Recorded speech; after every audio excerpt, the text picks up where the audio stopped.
Chapter 1. Eldridge Sample watched the dust swim in the single shaft of sun that cut his office. The room smelled of old paper, strong coffee, and the faint sharp tang of gun oil. Philip, his new deputy, scraped a chair on the floorboards. The sound was loud in the quiet. "Marshal? That wire came from Little Rock." Sample did not turn. He watched the Fort Smith Street through the window. Mud from last week's rain had turned to powder. A wagon's iron-bound wheel cracked as it rolled past. "What's Little Rock want?" "Wants to know about the apprehension of the James kid," Philip said. His voice was young. "I told the telegraph operator. You handled it personal." "You rode with me." "Yes, sir. But I just held the horses." "You're the one who faced him down." Sample turned. He was a tall man, and his shadow covered the deputy's desk. He looked at Philip. Just looked. Philip's hand went to his collar, picked at a thread that wasn't there. "He's a kid, Philip. 17. He shot a man in Van Buren." "He did." Sample stood. He put on his hat. The hat was brown, flat-brimmed, and had seen bad weather. "He shot a man, and I brought him in. That's the job. You don't need to paint a picture of it for Little Rock." "Yes, sir." "Marshal." The boardwalk outside groaned. The office door opened, and Matthew, who owned the dry goods, filled the space. He held his derby hat in both hands, twisting the brim. "Marshal Sample." "A moment." "Matthew." Sample nodded. He did not move, and he did not invite the man in. "It's about the loitering. Outside my store.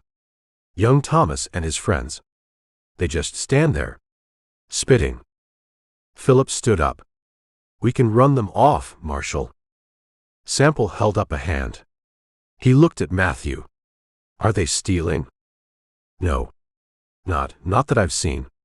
But they bother the customers. The ladies, you know. They don't want to walk past that kind of element." "They're just standing," Sample said. "And spitting." Matthew put his hat on, then took it off again. "It's a bad look, Marshal. Bad for business." Sample stepped past Matthew, out onto the boardwalk. The sun was bright. He looked down the street. He saw Thomas and two other boys. They leaned against the wall of the dry goods store. They watched the marshal. Sample walked. His spurs made a small sound. Not a jingle. A quiet click. The boys straightened. Thomas, lanky and all elbows, watched Sample's face. Sample stopped in front of him. He looked at the wall. He looked at the fresh tobacco stains on the wood. "You like this wall, Thomas?" Thomas swallowed. "Sir. This wall. Seems you've taken a shine to it." "We ain't doin' nothin', Marshal." "You're spitting on Matthew's property." Sample pointed a finger. Not at Thomas. He pointed at the stains. "That's his wall. You buy it." "No, sir." "Then stop decorating it." Sample looked at the other two boys. "Find something to do. Something that pays." He turned and walked back to his office. He did not look back. The boys scattered. Matthew hurried up beside him, beaming. "Marshal, thank you. That's handled." Sample just nodded. He went inside his office. The sun shaft had moved. Philip was standing by the desk, looking confused. "You just talk to them?" "Most of the job is talking, Philip." Sample sat. He picked up a wanted poster from his desk. He stared at the face, a poorly drawn man with a thick mustache. "The other part," he said, "is knowing when to stop." Philip watched his boss. He'd heard the stories. How Sample brought in the Barrow brothers, all three tied to their horses.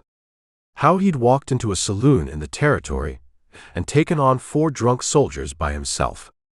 Philip looked at Sample, a man checking a piece of paper, and he felt a chill, even with the sun hot outside. The marshal was a quiet man. A man you did not cross. A man who was respected. And Philip was learning, a man to be feared. Chapter 2. The sun was a white hole. It burned the color from the sky. 8 riders kicked up a brown cloud, moving north. Texas was behind them.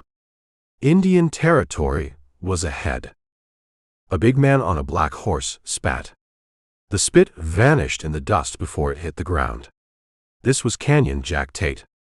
He had a face like baked clay, and his eyes were small, lost under the brim of his hat.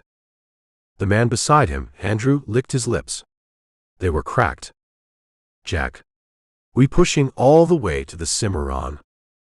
Canyon Jack did not look at him. He looked at the horizon. It wavered in the heat. We push till I say we stop. My horse could use water, Andrew said. Your horse'll be fine. Another rider, Peter, thin as a rail, drifted close. He had a shotgun across his saddle. I heard there's soldiers up from Fort Sill, patrolling the line. Soldiers. Jack said the word like it was a piece of bad meat. They patrol. They don't look. Not for 8 men. They'll look if we make noise, Peter said. We'll make noise, Jack smiled. It was not a good smile. That's the point. Bartholomew, riding drag, spurred his horse. He rode up through the dust. He was young, with a new pistol belt that creaked. Jack. What's the first stop? That town. We ain't stopping at a town, Jack said. He pulled his horse to a walk. The others circled, horses blowing. The dust settled around them. Towns have telegraphs. Towns have marshals. We're hitting the settlements. The ones that are too far out for anyone to care. Easy money, said James. He was heavy, and his shirt was dark with sweat. The easiest, Jack said. He pulled a canteen. He took a short drink. He screwed the cap on. They'll see us coming. They'll hand over the cash. The ones who don't. He shrugged. Andrew looked around. There was nothing. Just baked earth and dead grass. This is empty country, Jack. It's full of opportunity, Jack said. He squinted north. It's full of people who ain't been properly introduced to us. He nudged his horse. The black horse moved. The other 7 followed. I still say we should've hit that bank in Waco, Peter muttered. He said it low. Jack heard him. He stopped again. The whole line stopped. He turned his horse. He walked the horse back to Peter. Jack looked down at him. Peter looked at his saddle horn. You say something, Peter. Nothing. Just talking. You don't like my plan? It's a good plan, Jack. A fine plan. Peter's hand was white on the shotgun. We hit a bank, we get a wire. We get Pinkertons. We get the U.S. goddamned cavalry. Jack leaned closer. His voice was low. We hit a sodbuster. We take his money. We burn his house. Who tells? The sodbuster? He's too busy being dead. Jack's eyes went to the others. Any more questions? No one spoke. The heat was heavy. Good. Jack turned his horse north. We ride. I want to cross the Red River by sundown. I want to be in the territory. What's in the territory, Jack? Asked Bartholomew. Jack looked over his shoulder. Trouble. And it's all ours. The 8 men rode. The dust cloud rose behind them. They looked like a scar moving across the land. Chapter 3. The Red River. It was not much of a river. Just a wide, flat scar of red mud, with a lazy brown-red channel of water cutting the center. The sun sat on the horizon, bleeding color into the sky, making the water look like old rust. Canyon Jack Tate pulled his black horse to a stop. The animal's hide was dark with sweat. The other 7 riders fanned out beside him, their horses dropping their heads. This is it. Bartholomew looked at the mud. This is the line. That's the line, Jack said. Simon, a man with a sour face, spat into the dust. Looks like it's half dry. We could get stuck in that. We get stuck, we get out, Jack said. He looked at Peter. See any soldiers? Peter stood in his stirrups. He scanned the north bank. The far side was darkening, shadows filling the brush and cottonwoods. Nothing. Just quiet. It's always quiet before you make noise. Jack nudged his horse. The black stepped onto the soft bank. Let's get wet. The horses hesitated. The mud sucked at their hooves. My horse ain't gonna like this, Andrew said. It ain't about what your horse likes. Jack kicked his mount. The black lunged, sinking to its hocks. It fought, pulled, and then found footing. Jack moved into the shallow water. The others followed. They went in 2 by 2. John, a man with a quick smile and a missing tooth, pulled his boots up. Hell, this feels good. A regular bath. Shut up, John, James grunted from beside him. His big horse displaced water like a barge. They reached the main channel. The water was deeper here.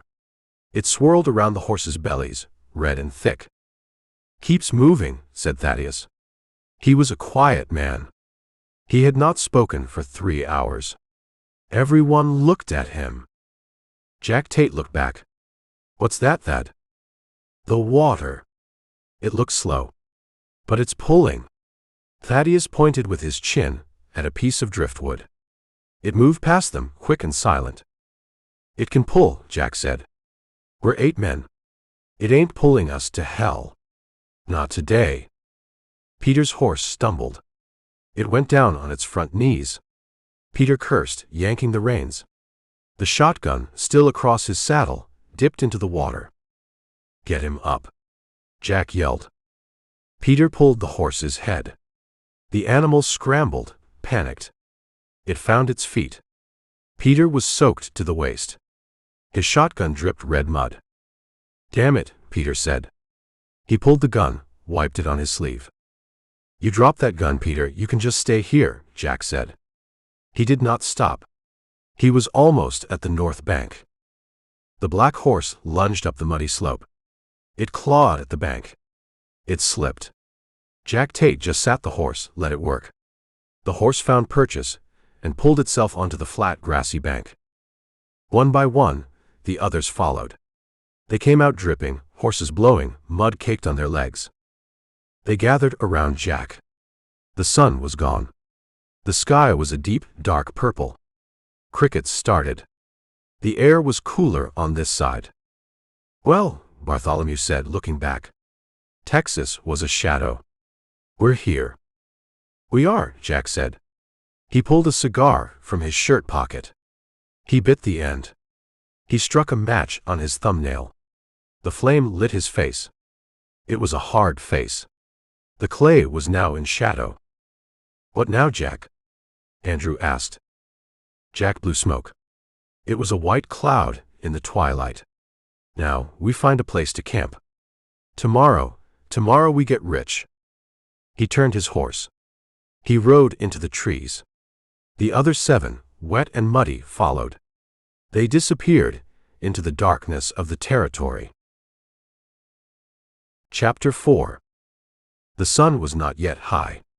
It cast long shadows from the short yellow grass. The air was cool.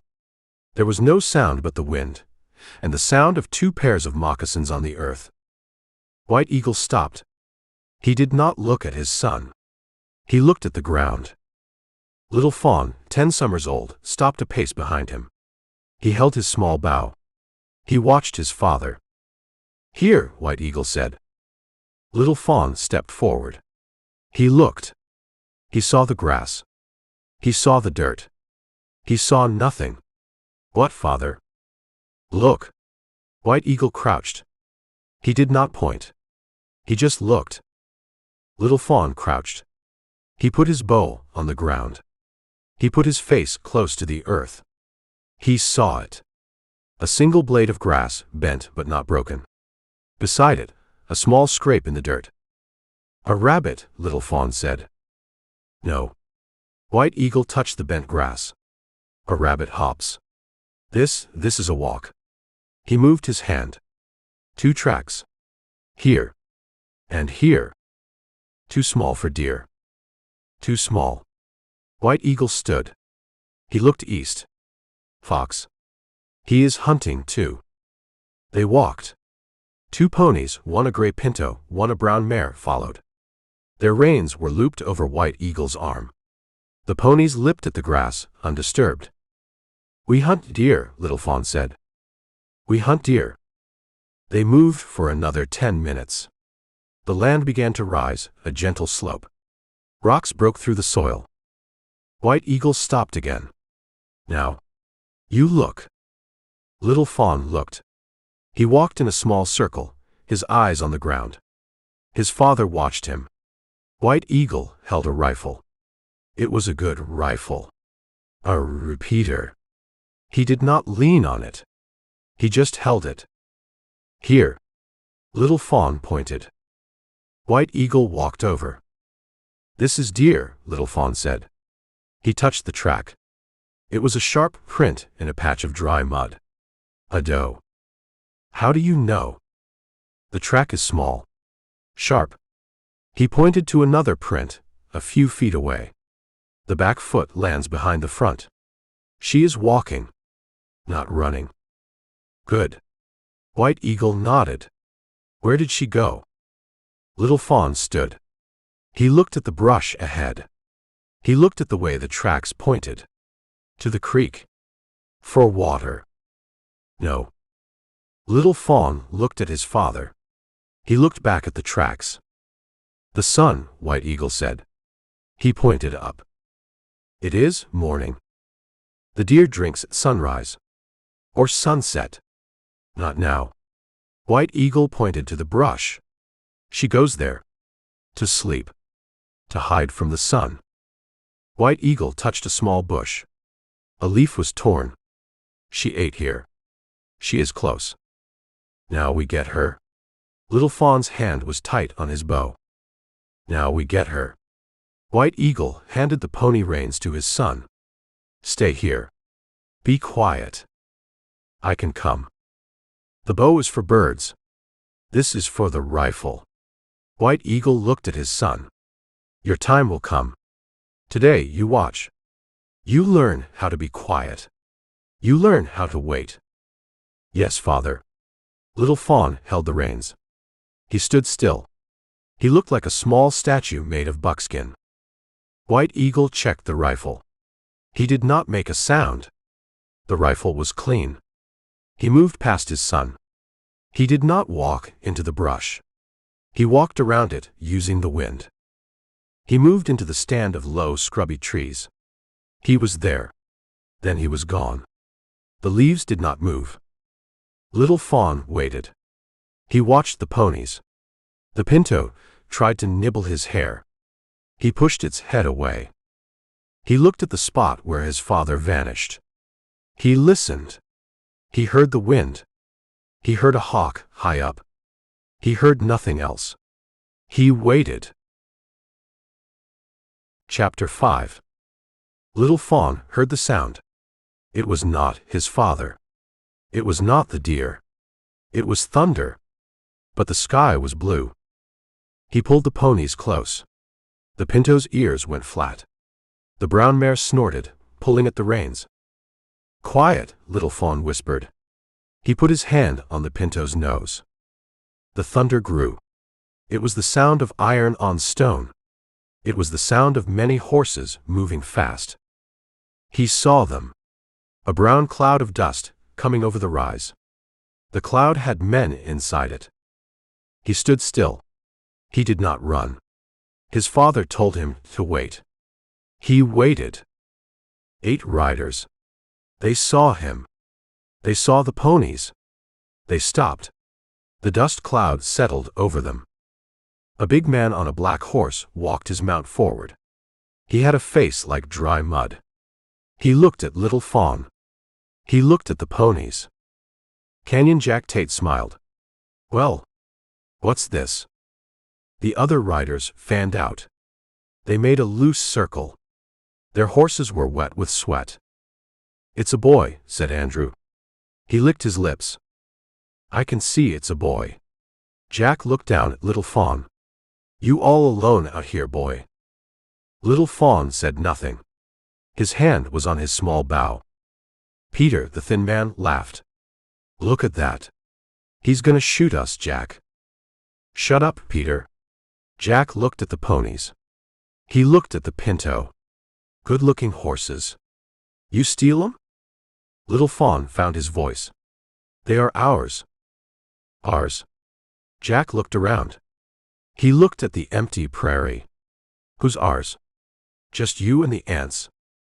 My father, Little Fawn said. He stood straight. His father, Jack said to the group. They laughed. He's probably run off, said James, the heavy man. Left the kid. A voice came from the scrub trees. It was a calm voice. It was not loud. He did not run. The laughter stopped. White Eagle stepped from the trees. He was 20 yards away. He held the repeater. He did not point it. He held it at his waist. The 8 men looked at him. They looked at the rifle. Canyon Jack's smile did not change. He turned his horse just a little to face the man. Well, there he is. Jack looked White Eagle up and down. Buckskin. Moccasins. A good rifle. That's a fine-looking gun you got. You are on our hunting grounds, White Eagle said. Hunting grounds, Jack said. He looked at Andrew. He says we're on his hunting grounds. Andrew chuckled. This ain't your ground, Injun. This is territory. This is free. You will leave, White Eagle said. He did not move. He's given orders, Jack, said Simon, the sour-faced man. Jack Tate's smile faded. The clay face hardened. We ain't leavin'. Not just yet. I think I like those ponies. And I damn sure like that rifle. The rifle is mine, White Eagle said. The horses belong to my son. You will ride on. Ride on. Jack considered it. He looked at the boy. He looked at the man. You're one man. We're 8. You see the problem you got. I see 8 men who need to leave. Your math is good, Jack said. Your sense ain't. He looked at Peter. You ever talk to a man who don't know when he's beat? Not for long, Peter said. His hand was on his shotgun. White Eagle's eyes did not leave Jack. Last time. Take your men. Ride away. I'll take something, Jack said. He swung his leg. He dropped from the black horse. He stood on the ground. He was a big man. He walked casual toward White Eagle. He left his own rifle on his saddle. I'll take your horses. I'll take your gun. And if your boy here makes a sound, I'll take him too. White Eagle raised the rifle. He jacked a shell into the chamber. The sound was loud in the silence. That's far enough. Jack stopped. He was 10 yards away. He put his hands on his hips. You'll shoot me? Right here? You and all your nation? He looked around, fake. Oh wait. It's just you. Just you and the boy. He took a step. Chapter 6. Jack took the step. White Eagle's rifle did not waver. The bore was a black hole. You think that gun makes you a man, Jack said. His voice was soft. It makes me the man holding it, White Eagle said. You are 10 yards. This rifle does not miss. It'll miss. Jack was certain. You know why? White Eagle watched him. You're thinking. Jack smiled. You're thinking I shoot him, the others shoot me. You're thinking, what happens to the boy? Jack looked at Little Fawn. The boy was a statue of fear, his hands white on the pony reins. You got a lot on your mind. Jack looked back at White Eagle. Me? I ain't got a thing on mine. Except how good that repeater will look on my saddle. Get back on your horse, White Eagle said. No. Jack shook his head. He looked at Peter, mounted. Peter. This man is still talking. Peter unhooked the shotgun. The twin barrels came up. They pointed at White Eagle. "One man," White Eagle said. His voice was tight. "Against 8. There is no honor." "Honor." Jack laughed. A short, ugly sound. "Honor is for men in towns. For judges. Out here, there's just this." He gestured to the empty grass. He took another step. He was too close. White Eagle's rifle snapped to his shoulder. The aim was true. It centered on Jack's chest. Jack stopped. The clay face was blank. He looked at the rifle. He looked at White Eagle's eyes. "You won't," Jack said. "Try me." "You're an Injun." Jack said it flat. "In the territory. Who cares? You shoot me, a white man, you get a rope. You don't shoot me, you get this." He measured the man. He saw the resolve. He saw the finger tighten on the trigger. "You're just worthless," Jack said. He did not nod. He did not have to. Peter fired the shotgun. The blast was a physical thing.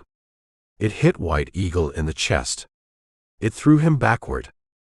The repeater fired. The shot went high. It tore a piece of bark from a tree 10 feet above Andrew's head. White Eagle was on the ground. He was not moving. "Jesus, Peter," said John. "You made a mess." Little Fawn screamed. A high, thin sound. The ponies pulled, terrified. Little Fawn let go of the reins. The pinto and the mare bolted. The horses. Bartholomew yelled. He spurred his mount. "Let him go." Jack barked. "We got what we came for." The other 7 men had their guns out. James had a rifle. Simon had his pistol. They looked at the body. Jack walked over. He looked down at White Eagle. Peter's shot was bad. He bent. He picked up the repeater. It was a good one. Winchester. Clean. He worked the action. A fresh cartridge ejected. "See," Jack said to the body. "I told you." The boy was still screaming. Just standing, screaming. "Shut that kid up," Jack said. Andrew pulled his pistol. He aimed. "No." Jack's voice was sharp. Andrew looked. "Don't waste the bullet." Jack looked at the boy. The boy was staring at his father. Jack turned. He walked back to his black horse. He put the repeater in his saddle scabbard. "He's just a kid," Bartholomew said. He looked pale. "He's an echo," Jack said. "He'll stop." He mounted. The horse was skittish. "What about him?" James pointed at the body. "What about him?" Jack looked at the men. "He's meat. The wolves will eat. We're done here." He looked at Little Fawn one last time. The boy had stopped screaming. He was just shaking. Tears cut lines in the dust on his face. "Worthless," Jack said again. To himself. He turned the black horse. Chapter 7. Jack Tate did not look back. He put his black horse into a trot. The animal was glad to move. The other 7 fell in behind him. Peter was swearing. "This scattergun is full of mud." He worked the action. It was stiff. Red mud. "It's gonna set like a damn brick." "You shouldn't have dropped it," Andrew said. "I didn't drop it." The horse. Peter stopped. He saw Jack's back. He said, "Never mind." They rode for 5 minutes. The sound of the hooves was the only sound. The sun was hot. John, the man with the missing tooth, started to whistle. It was a thin, tuneless sound. James, riding beside him, grunted. "Put a cork in it, John." "I'm happy." John smiled. "We're in the territory. We got a new rifle. The sun is shining. "We just shot a man," Bartholomew said. His voice was too loud. The whistling stopped. Jack Tate slowed his horse. He did not stop. He just let the group catch up. He looked at Bartholomew. "We did," Jack said. In front of his kid. Bartholomew would not look at Jack. He looked at his horse's mane. "He was there," Jack agreed. "He was just standing," Bartholomew said. "That's right." Jack's voice was casual. "He was." Andrew laughed. "What's wrong, Bart? You ain't never seen a man shot." "I've seen it," Bartholomew said. "But the kid, we just left him." "You want to go back?" Jack asked. His voice was soft. "You want to go back and hold his hand?" "No. I just—" "The kid saw his daddy point a gun at 8 men," Jack said. "He learned a lesson. His daddy was stupid. Stupid gets you killed. We're teachers, Bart." "Teachers," Simon said. He liked that. He tried the word. "Yeah. Teachers." "That's all," Jack said. He looked at the men. "That was nothing. That was practice. You understand? That was just clearing our throats." Peter finally got the shotgun clean. He closed the breech with a solid clack. It was an engine. Who's gonna know? Who's gonna care? "The kid," Bartholomew said, quiet. "The kid." Peter laughed. "He's probably still standing there. He'll starve. Or a wolf will get him. Either way, it ain't our problem." "That's right," Jack said. He pointed north. "Our problem is that way. There's a settlement. A nice one. Full of farmers who saved their money." "Farmers," Andrew said and licked his lips. "I like farmers." "They got chickens," John said. "And maybe pie." "They got money," Jack said. "They got rifles. They got horses. And we're gonna take it all." This was just the start. He kicked his horse. The black horse moved into a canter. John started to laugh. It was a high, giggling sound. Andrew joined him. Then Peter. Soon, 6 of the men were laughing. Bartholomew looked back. He saw nothing. Just the roll of the land. He turned his face forward. He kicked his horse. Canyon Jack Tate rode on. He did not laugh. He just listened to the sound of his men. It was a good sound. It was the sound of a pack. They rode north. The sound of the laughter faded. Behind them, miles back, the sun beat down on the scrub trees. The hawk still circled, high up. It saw the boy, a small dark shape, walk from the grass. It saw the boy fall next to the other, larger shape. Then the boy did not move either. Chapter 8. The office was hot. The afternoon sun baked the street, and the heat pressed in through the windows. Sample was at his desk, reading a sheaf of papers from the U.S. Attorney. The paper was dry and cracked at the folds. Philip sat at his own desk, his boot propped on an open drawer. He was cleaning his revolver, the pieces laid out on a greasy rag. The door flew open. It slammed against the wall. A man stood there. He was not a town man. He wore farmer's overalls, stiff with dirt and something dark. His face was white, under a layer of grime. He had no hat. His hair was wild. He just stood, breathing. He made a sound. A dry sob. Philip dropped his boot. His chair scraped. "Mister, you all right?" The man Evans stumbled in. He gripped the door frame. "Marshal. Marshal Sample." Sample was on his feet. He did not go to the man. He just watched him. "You're hurt." "Not me." Evans shook his head. The movement was jerky. "Not me. Them." Sample came around his desk. He took the man's arm. It was all bone and tendon. He pushed him into his own chair. "Water, Philip." Philip grabbed a tin cup from the bucket, slopped water onto the floor, and brought it. Evans took it in both hands. He drank. Water ran down his chin, making clean paths in the dirt. He finished. He held the empty cup. Now, Sample's voice was low. Tell it. Riders, Evans said. He looked at the cup. I was in the woodlot. Splitting. I heard horses. A lot of them. I thought it was soldiers. It wasn't soldiers, Sample said. No. Evans looked up. His eyes were wide. 8 men. They came over the rise. They went right for Jed's place. Jed Miller? Philip asked. The farm north of you? Yes. Evans nodded. I saw them. I hid. I was in the trees. They were big. One man on a black horse. He just sat there. Sample was still. What did they do? They called Jed out. He came out. His wife, she was behind him. The kids were at the window. Evans stopped. He put the cup on the desk. His hands were shaking.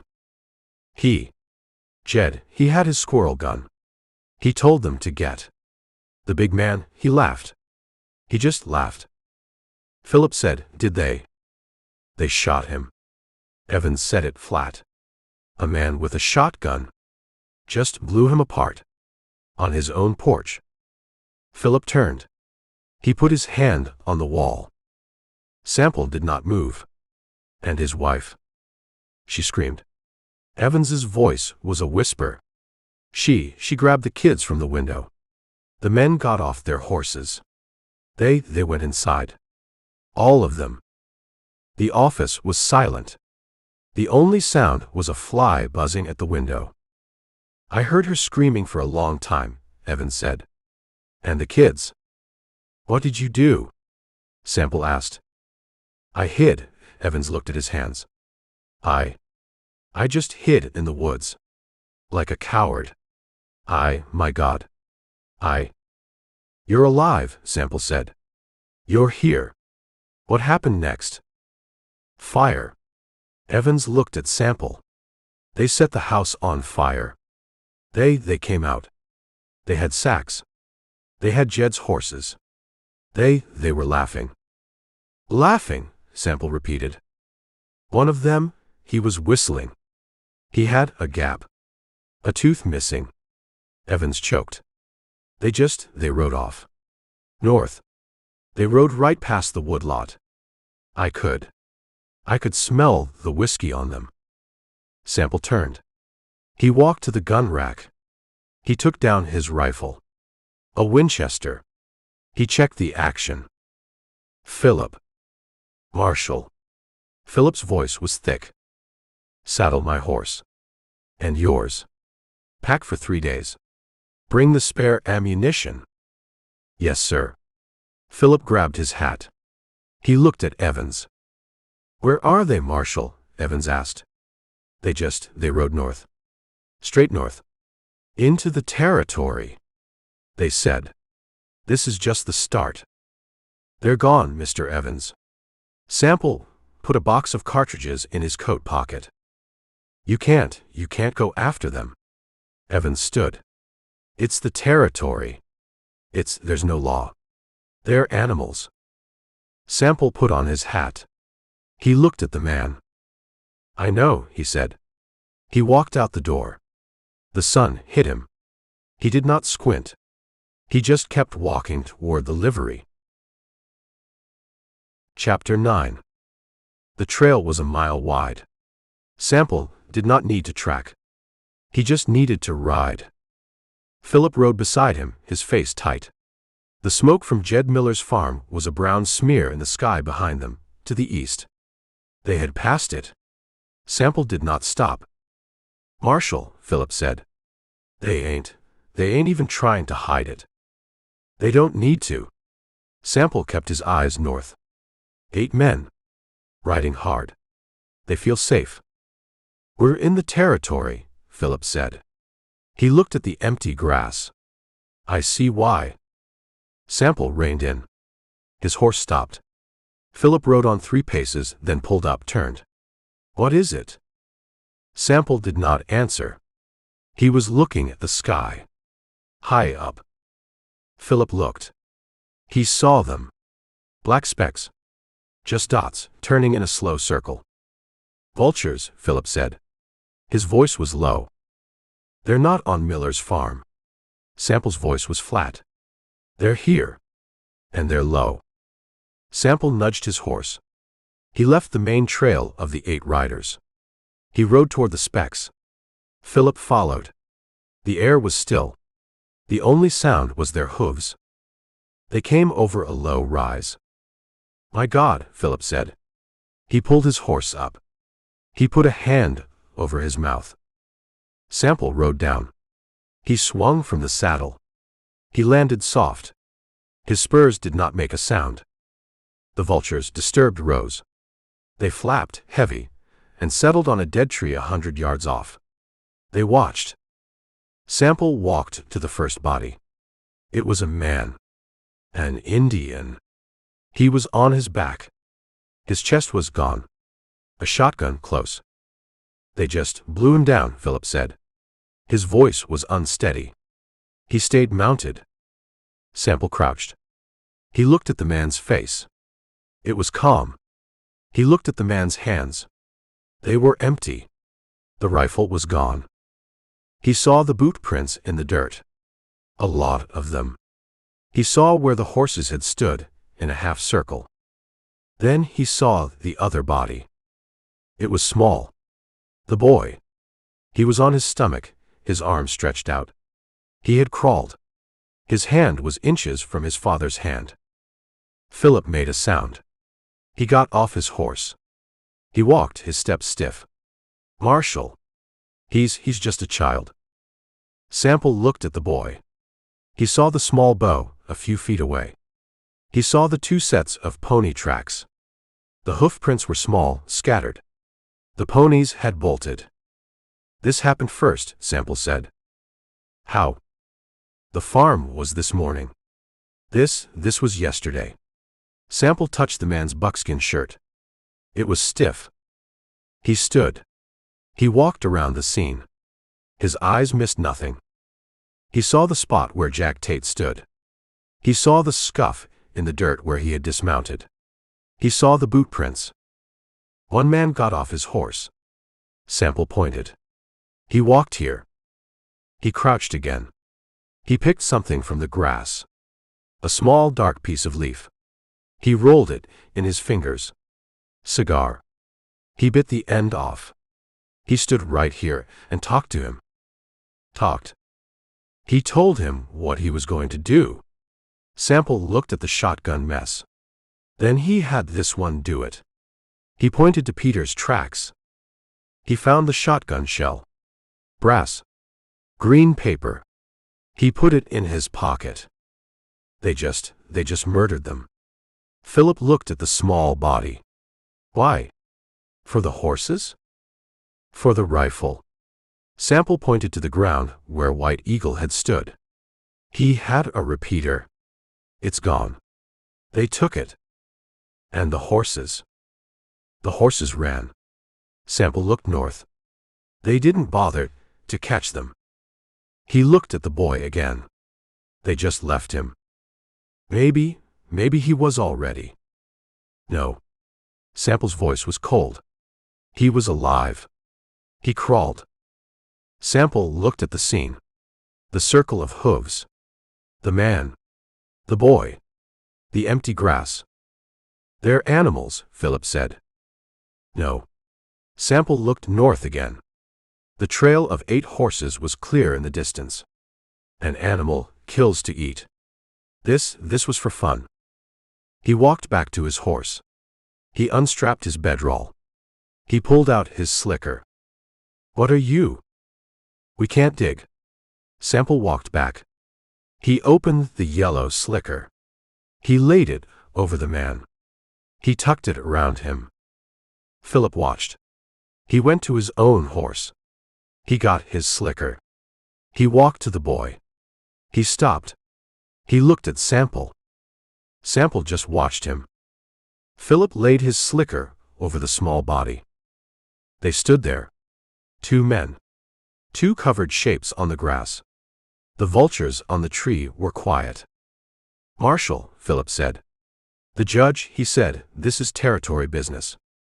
This ain't Fort Smith." "This is a dead child," Sample said. He walked to his horse. He put his boot in the stirrup. He pulled himself up. He looked at the trail. They're a day ahead. But they're moving slow. They're fat.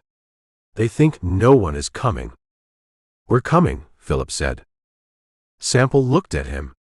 His eyes were the color of a gun barrel. "I am." He put his horse forward. He did not look back at the graves. Chapter 10. Sample's office was dark. The sun was down. A single kerosene lamp cast a yellow, unsteady circle of light on his desk. He had been back for an hour. Philip stood at the window, looking out at the dark street. He had not said a word since they rode in. The boardwalk outside creaked. It was a heavy, deliberate step. Philip turned from the window. "Marshal." The door opened. Judge Isaac Parker did not knock. He filled the doorway. He was a big man, not with fat, but with presence. He wore a black suit. He held his hat in his hand. He looked at Sample, sitting at his desk. He looked at Philip, standing by the window. "Deputy," the judge said. His voice was a low rumble. "Leave us." "Sir." Philip grabbed his hat and went out the door, quiet. The door closed. Judge Parker walked to the center of the room. He did not sit. "You rode out." "I did," Sample said. "You rode into the territory. Against my direct instruction. I followed a trail. You followed a rumor." The judge's eyes were dark. "The farmer, Evans. He was half mad. You took his word, and you crossed the line. You were gone a full day." Sample said nothing. He watched the judge. "What did you find, Marshal?" "A burned house. A cold trail. They're gone. They're in the wind. You can't bring them back to my court."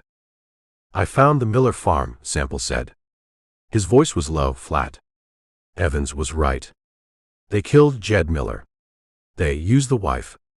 The children. Then they burned it all. The judge's face tightened. He put his hat on Philip's empty desk. "God help them. That is an abomination. But it's done, Eldridge. The act is done. The men are in the territory. My reach stops at the river. You know this." "They left a trail," Sample said. "A trail to where?" "The Cimarron. Mexico. You are one man. This is not your personal crusade. This is a court of law. I found 2 more bodies." The judge stopped. He had been pacing. He turned. "What?" "West of the farm. They killed them first."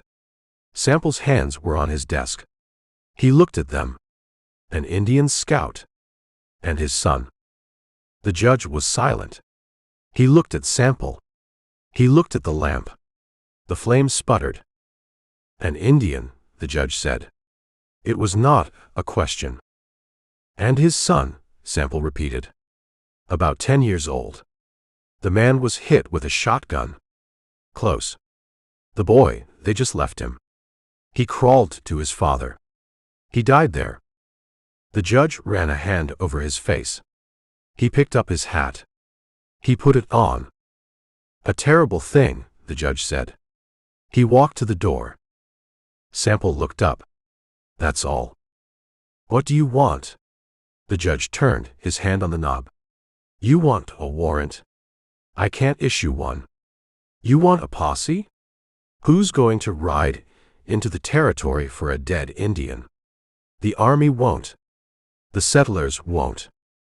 "I will," Sample said. The judge looked at him. A long, hard look. "The Miller family. That is a tragedy that will be answered. By God, if not by me. But this other. Eldridge, this is the frontier. These things, they happen. It is not your concern. He was a child. He was an Indian child. The judge's voice was hard. Not cruel. Just a fact. In Indian territory. It is, by definition, their business. Not ours. We have enough dead bodies in Fort Smith. We have enough murderers to hang right here. He opened the door. The yellow light from the hallway spilled in. You let it go, Eldridge. You let the Indian killing go. That's an order. From the court. I need you here. I don't need you chasing ghosts for a cause nobody else believes in. The judge stepped out. He closed the door. Sample sat in the dark. The lamp flame guttered. He watched the door. He did not move. He listened to the judge's heavy steps fade away on the boardwalk. Chapter 11. The sun was high. It was morning. Sample had not slept. He had watched the light fill his office, watched the shadows shrink. He sat at his desk. He did not clean his gun. He did not read reports. He just sat. At 8 o'clock he stood. He walked out of his office. He did not say a word to Philip. He walked down the boardwalk. The town was waking up. A freight wagon was unloading at Matthew's store. He walked into the courthouse. It was quiet. It smelled of floor polish and old paper. He walked up the stairs. His steps were heavy on the wood. He stopped outside the judge's chambers. He heard the man's voice, a low rumble inside. He opened the door. Judge Parker was at his desk. It was a massive piece of dark wood. Books lined the walls from floor to ceiling. The judge was holding a paper, reading. He looked up over his spectacles. Eldridge. I was just about to send for you. The writ for that land dispute in. What is it? Sample walked to the desk. He did not stop until he was standing in front of it. The judge put the paper down. You look like hell, Marshal. I expect I do. Sample's hand went to his chest. He unpinned his badge. It was a U.S. Marshal's star. Silver with the eagle. He held it in his hand. What is this? The judge said. His voice was quiet. Sample opened his hand. He placed the badge on the desk. He put it right on top of the land dispute paper. The piece of metal made a soft, solid sound on the wood. Judge Parker stared at the badge. He stared at it for a long time. Then he looked up at Sample's face. You're a damned fool, the judge said. Maybe, Sample said.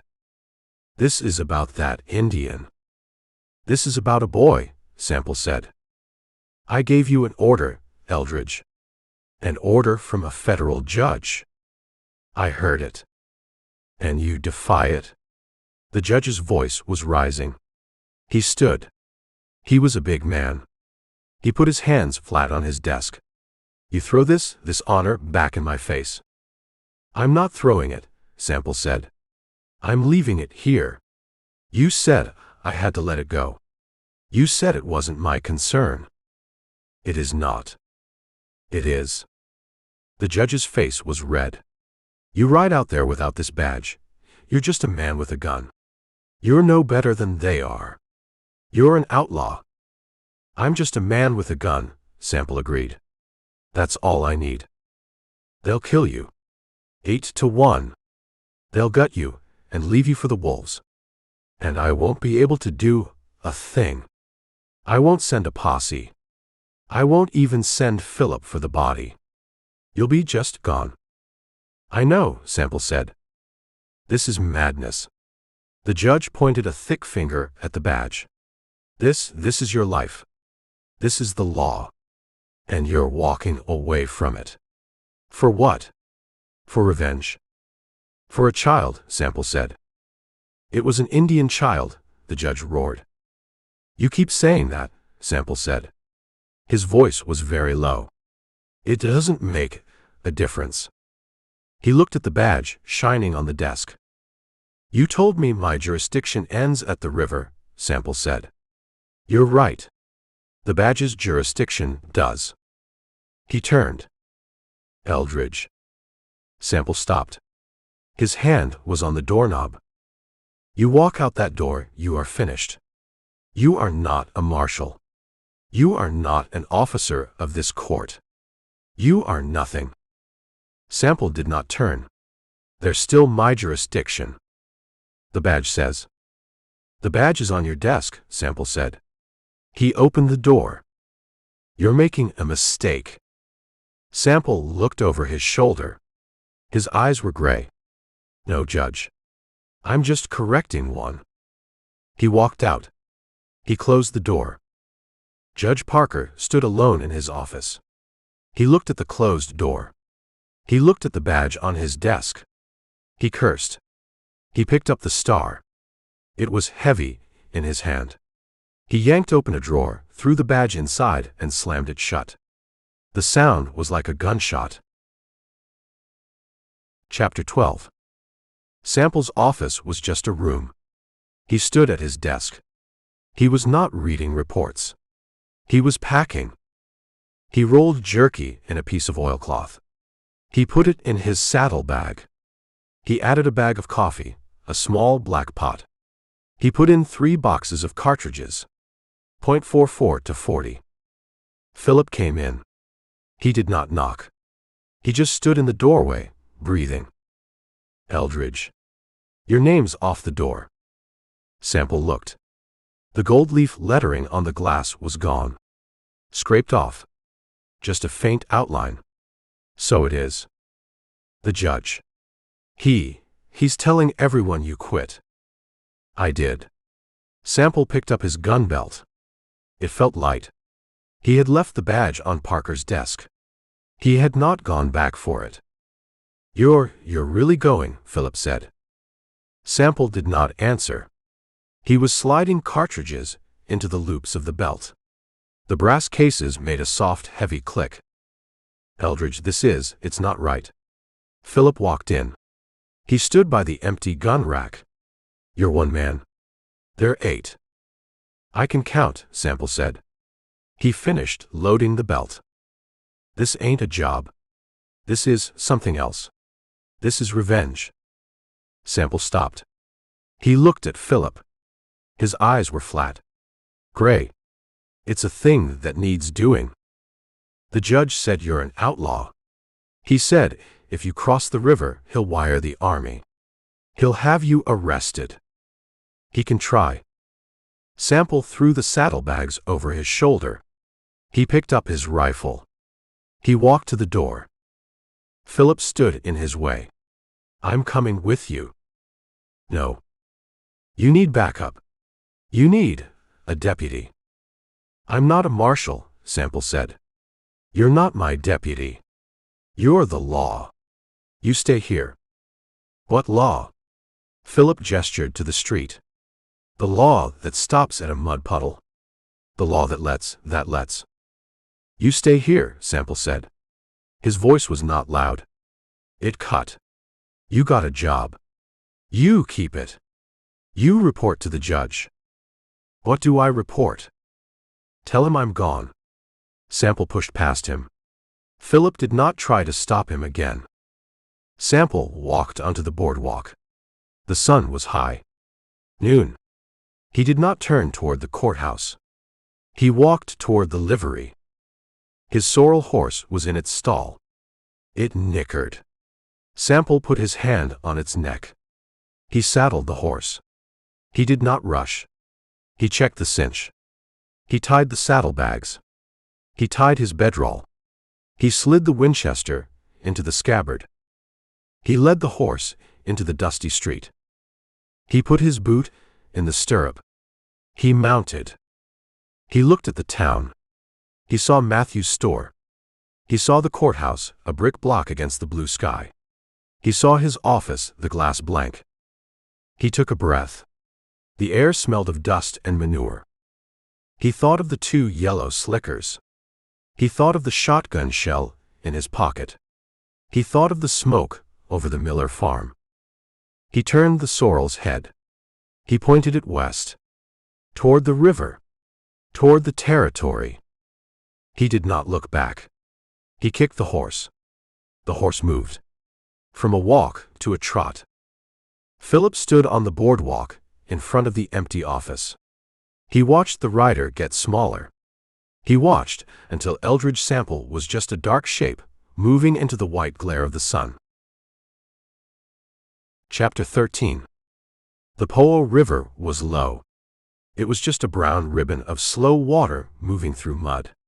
Sample sat his horse on the east bank. Fort Smith was behind him. He could not see it, but he felt it. He felt the weight of the courthouse. The sorrel horse blew, impatient. It wanted to move. Soon enough, Sample said. His voice was dry. He looked at the water. This was the line. The judge's line. He had his gun. He had his rifle. He had no badge. He was just a man. He kicked the horse. The sorrel stepped into the mud, sank, and pulled itself into the water. The water was cool. It swirled around Sample's boots in the stirrups. He reached the far bank. Indian territory. It looked the same as the land he just left. Grass, trees, sun. But it felt different. There was no law here. There was just him. He rode north. He did not rush. He let the horse pick its way. After an hour, he smelled it. The smoke. Not clean wood smoke. It was the smell of a house burning. Of everything. He came over a rise. He saw the Miller farm. Or what was left. The house was a square of black smoking ash. The stone chimney stood, a monument. The barn was gone. Just red embers. He saw the bodies. The army must have come. Or settlers. They were laid in a row, covered with blankets. 4. Too small. Sample did not stop. He did not go down. He sat his horse on the rise and looked. He looked at the black square. He looked at the row of blankets. He thought of the farmer, Evans. He thought of the man's white face. He pulled the shotgun shell from his pocket. He looked at the green paper. He put the shell back. He turned his horse west. He rode for 2 hours. The sun was hot. The land was empty. He watched the sky. He saw the specks. The vultures were still there. They were still circling. He came over the low rise. The slickers were still there. 2 patches of yellow on the brown grass. He dismounted. He walked to them. He smelled nothing. Just dust. He stopped. He looked. The ground was disturbed. He pulled back the slicker he had laid on the man. The body was gone. He pulled back the slicker Philip had laid on the child. That body was gone too. He looked at the ground. He crouched. The vultures had not been here. There were no animal tracks. There were hoof prints. Small unshod ponies. 2 of them. He saw the tracks of the pinto and the mare. They had come back. And moccasin prints. Small. Several. Not the boys. A woman. Other children? They had come. They had found their dead. They had taken them. He saw a drag mark. They had made a travois. They had pulled the bodies away.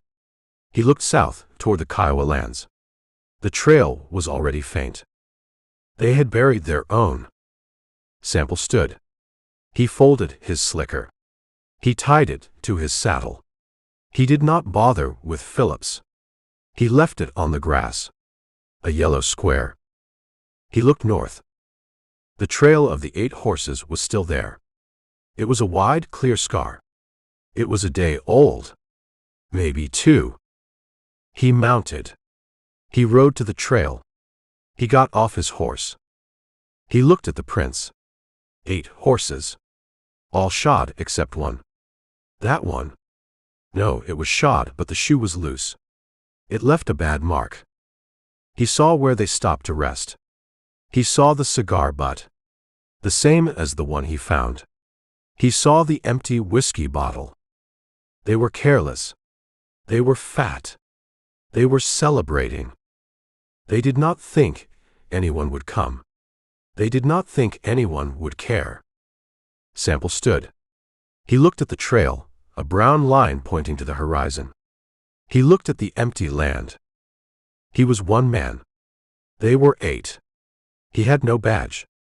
He had no jurisdiction. He had a rifle. He had coffee.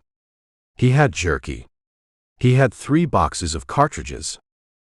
He got on his horse. He looked at the trail. I can count, he said. He put the sorrel into a trot. He did not look back. He just followed the marks in the dirt. Chapter 14. He rode for hours. The sun moved from high noon and started its long fall to the west. The sorrel was a good horse. It kept a steady pace. It did not need to be told.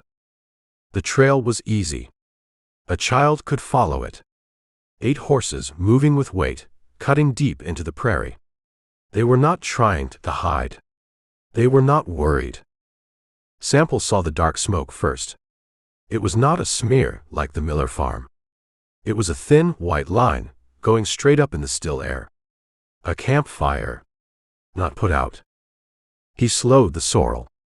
He walked the horse the last quarter mile. He came around a bend in a dry creek bed. There it was. A circle of black ground. A fire still smoking. The edges of the grass were curled and black. He dismounted. He let the reins drop. The horse stood. Sample walked to the fire. He kneaded a log with his boot. A puff of hot ash rose. They had been here this morning. Or last night. They were not 2 days ahead. They were 1.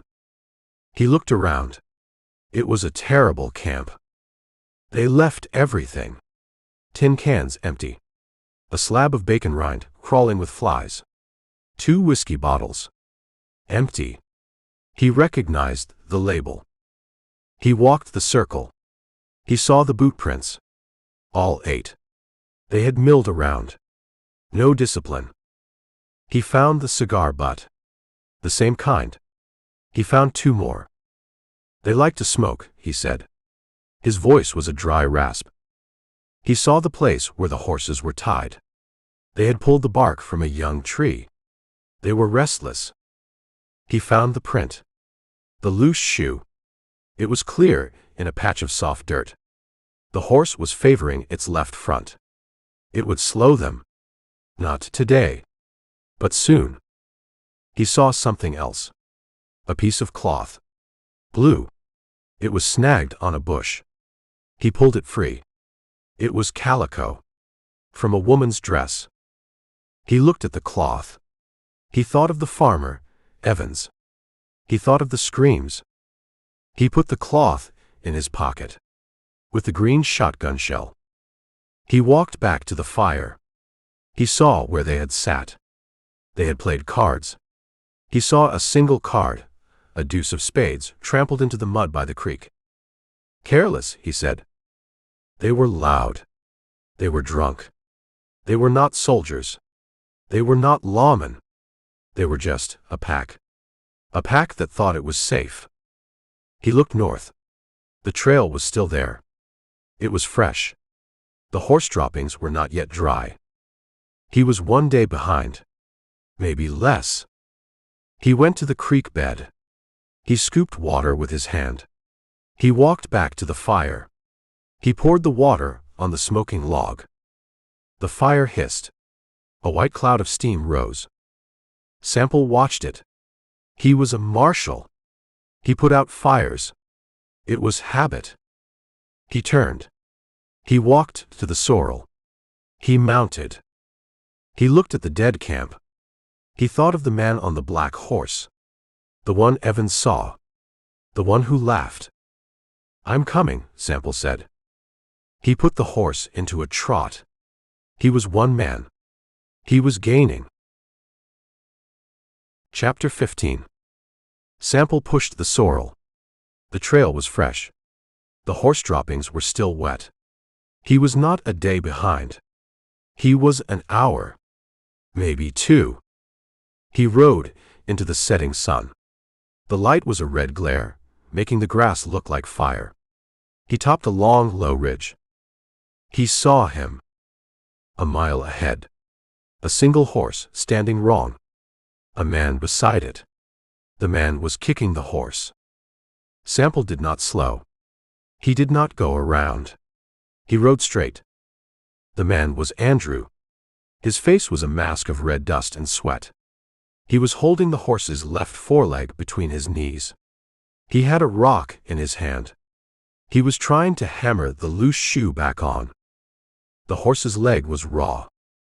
"You piece of hell," Andrew grunted. He hit the shoe. The horse screamed. It tried to pull away. Andrew dropped the leg.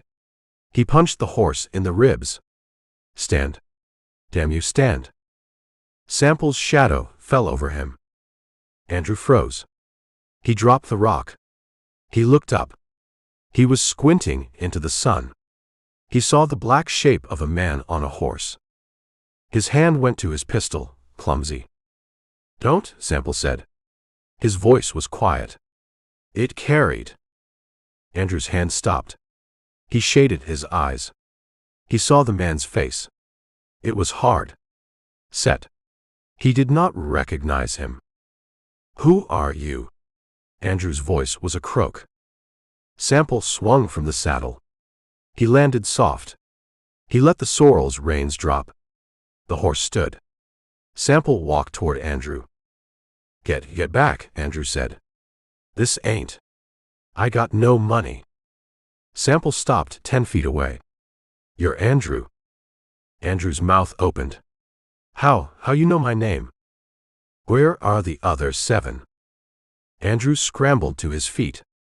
He held his hands up, but his right hand was near his belt. I don't know what you're talking about." "Canyon Jack. Peter." Sample listed the names. Flat. Bartholomew. James. John. Simon. Thaddeus. Andrew's face went white under the dirt. Your law." "I'm just a man." Sample looked at the lame horse.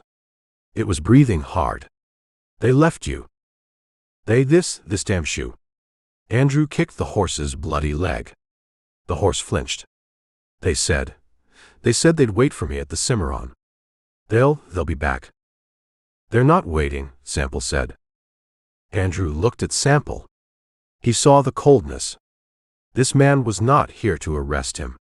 "Mister, I don't know who you are. I don't know what you want. I ain't done nothing." Sample took a step. "The farm." Andrew stopped breathing. "Jed Miller," Sample said. I just held the horses." Andrew's voice was high.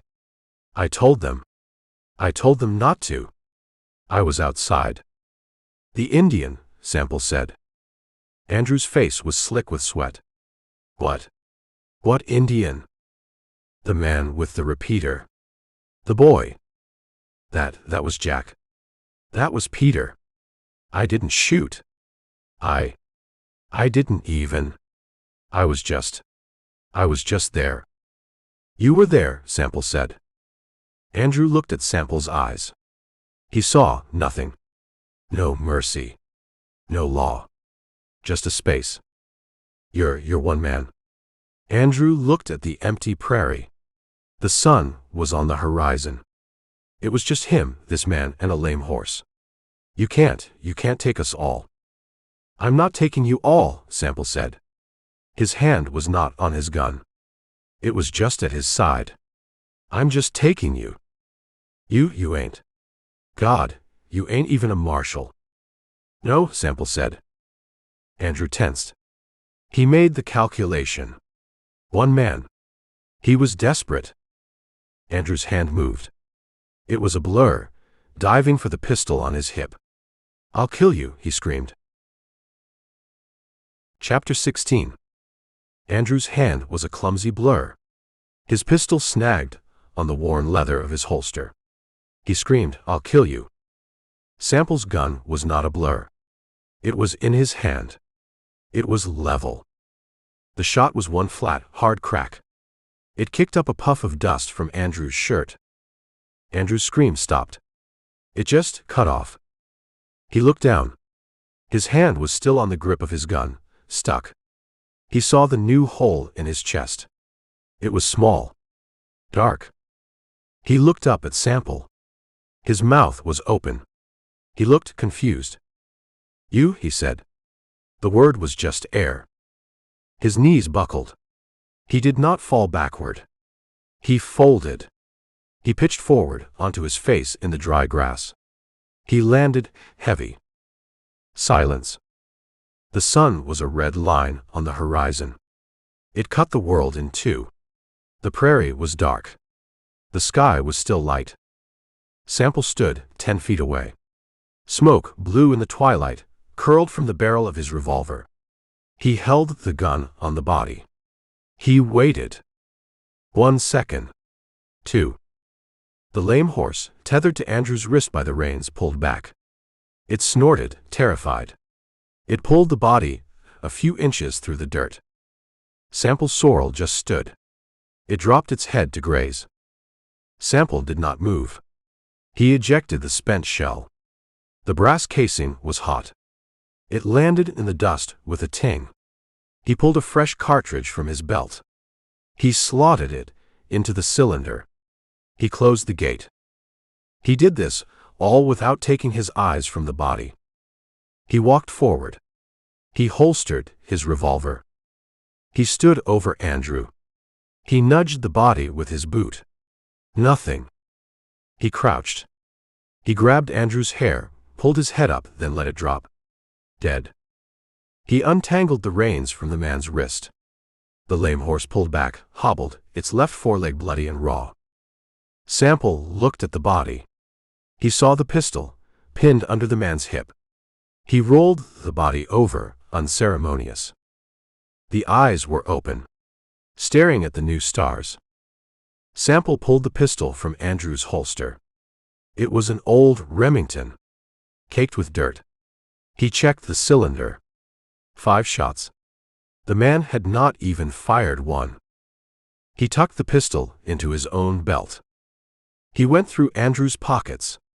He found a clasp knife. A single dollar, folded. A piece of blue calico, the same as the one from the camp. Sample looked at the cloth. He held it for a moment. He put it back in Andrew's pocket. He stood. He looked at the lame horse. It was breathing hard in pain. Its leg was ruined. He looked north. The trail was there. He needed to move. He looked at the lame horse. He drew his pistol, the one he just took. He put the barrel to the horse's head. He hesitated. He looked at the body. He looked at the horse. He lowered the gun. He put it back in his belt. He would not waste the bullet. He would not offer the mercy. He walked to his sorrel. He mounted. He looked at the scene. The body in the grass. The lame horse trembling, watching him. He turned the sorrel. He rode north into the dark. "One," he said. The word was gone in the wind. Chapter 17. The fire was a bright orange eye in the dark. It crackled, loud in the huge silence of the prairie. 7 men sat around it. They passed a bottle. Canyon Jack Tate stared into the flames. He held the new repeater, the one from the Indian, across his lap. He ran his thumb over the smooth wood. "It's a good gun," Peter said. He was chewing on a piece of hardtack. "Better than that junk he was using." "It's a clean gun," Jack said. John, tooth missing, took a long pull from the bottle. He passed it to James. "It's a good night. Full bellies. Good whiskey." Bartholomew looked into the darkness. He looked at the circle of horses. They were just dark shapes. It's too quiet. It's always quiet, Simon said. He spat. You want a brass band? Andrew ain't here, Bartholomew said. No one spoke. They looked at the fire. They heard the crickets. He ain't, Jack said. That horse was lame, Peter said. He was hammering on that shoe. He's probably still back there, swearing at it. He's a fool, James grunted. He should've shot the horse. Stolen a new one at the farm. He ain't smart, Jack said. He did not seem concerned. He's just loud. We're just leaving him? Bartholomew asked. Jack's head turned. He looked at Bartholomew. The firelight put deep shadows in his face. He looked like a skull. We ain't leaving him, Jack said. His voice was patient. Like talking to a child. He had a job. His job was to keep his horse sound. He failed. He's fixing it. He knows where we're going. He's one man, Bartholomew said. Alone. He'll be fine. Jack looked back at the fire. This ain't a church picnic, Bart. We ain't holding hands. A man falls behind, he catches up. He don't catch up. John laughed. He's probably walking by now. Leading that three-legged nag. Cussin' us all to hell. He'll be here by morning, Peter said. He'll ride in, all full of piss and vinegar, wantin' his share of the bottle. He can have what's left, Simon said. He took the bottle from James. If there's any left. Thaddeus, the quiet man, spoke. He was polishing his pistol with a dirty rag. We should post a guard. Jack looked at him. A guard? For what? For just the night. You see any soldiers, Thad? Jack asked. No. You see any marshals? No. You see any Indians? Jack's voice was sharp. The one we saw today, he ain't telling stories. The men laughed. There's no one for 100 miles, Jack said. Except us. And Andrew, who is learning a hard lesson about horseshoes. We don't need a guard. We need sleep. Tomorrow, we hit that town in the Panhandle. We hit it hard. What's the town? John asked. What's it called? It ain't got a name I care about, Jack said. It's just got a store.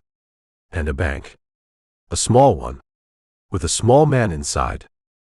I like small towns, James said. They're polite. This one will be. Jack stood. He stretched. He was a big shadow against the stars. I'm turning in. You all drink it. Burn it. I don't care. Be ready to ride at sunup. Jack walked away from the fire. He unrolled his bedroll near his black horse. He did not look at the men again.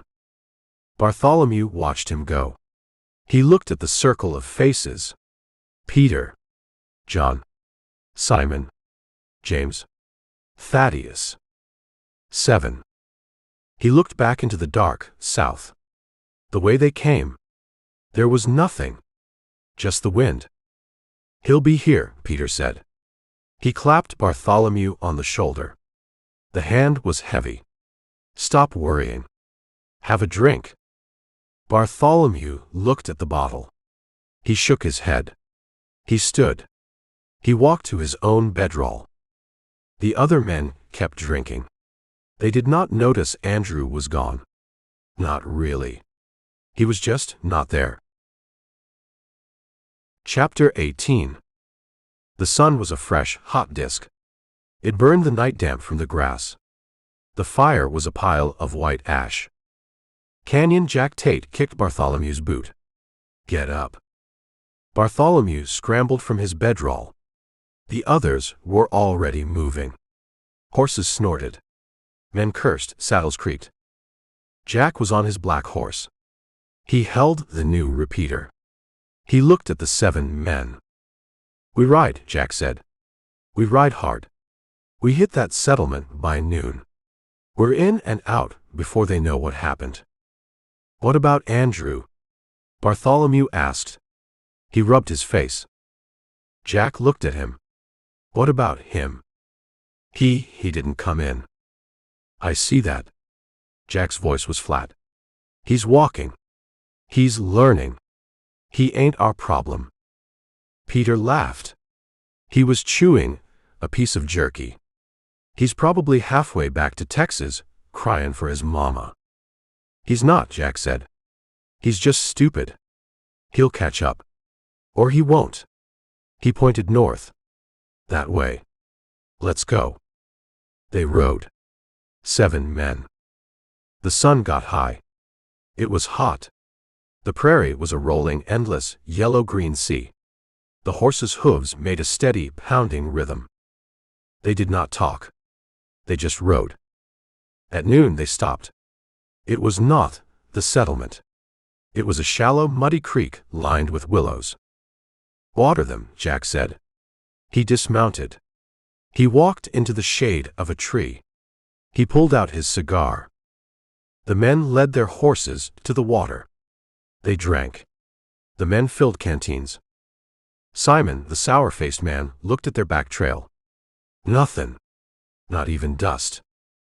John, the gap-toothed man, splashed water on his face. He ain't comin', Simon. He's gone.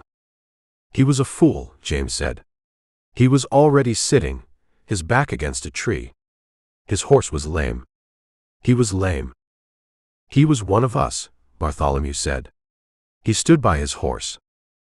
Peter laughed. He was. Andrew.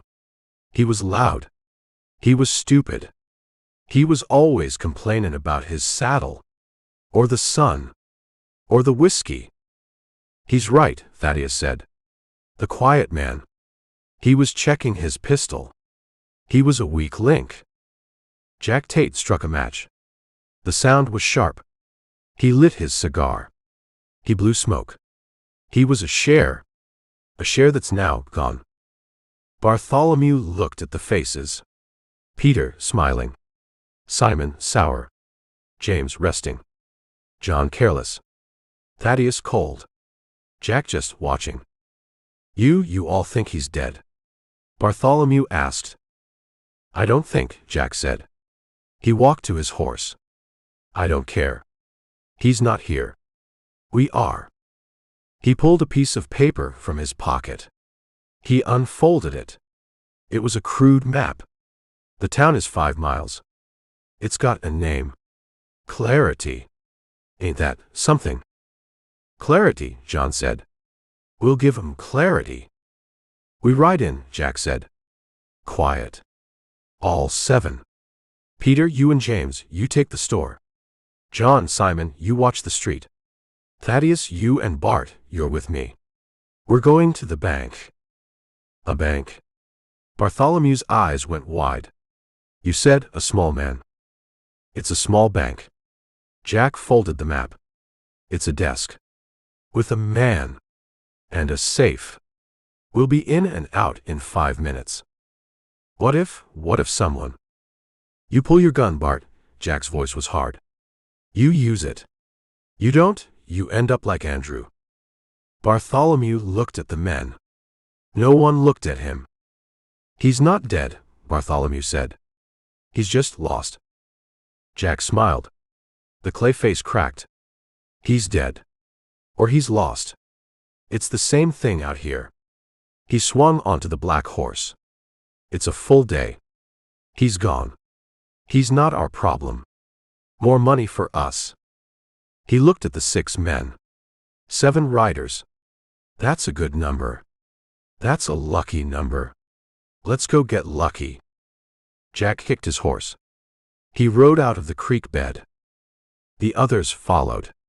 Bartholomew was the last. He looked back one time. The prairie was empty. He turned his horse. He rode after them. Chapter 19. Clarity was not a town. It was a wound. Sample smelled the smoke before he saw the buildings. It was the wrong kind of smoke. Not hearth smoke. It was the smell of things that should not burn. He rode the sorrel down the single street. The sign Clarity was splintered. It hung from one leather hinge, turning in the hot wind. The wind was the only thing moving. The general store's doors were wide. Sacks of flour and beans were split open on the boardwalk.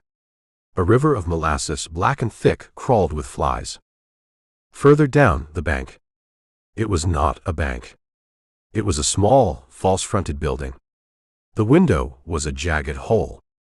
The door was off. Sample dismounted. He let the reins drop. The sorrel stood, head down. He walked past the store. He saw a shape inside, in the shadows. A man on his back. An old man, thin, with a white apron. The apron was not white anymore. Sample did not go in. He knew what dead looked like. He walked to the bank. A man sat on the steps. He was holding a piece of gray cloth to his arm. The cloth was dark red. The man was young, with a thin neck. He just sat, staring at the dust. Sample stopped. His shadow covered the man. The man looked up.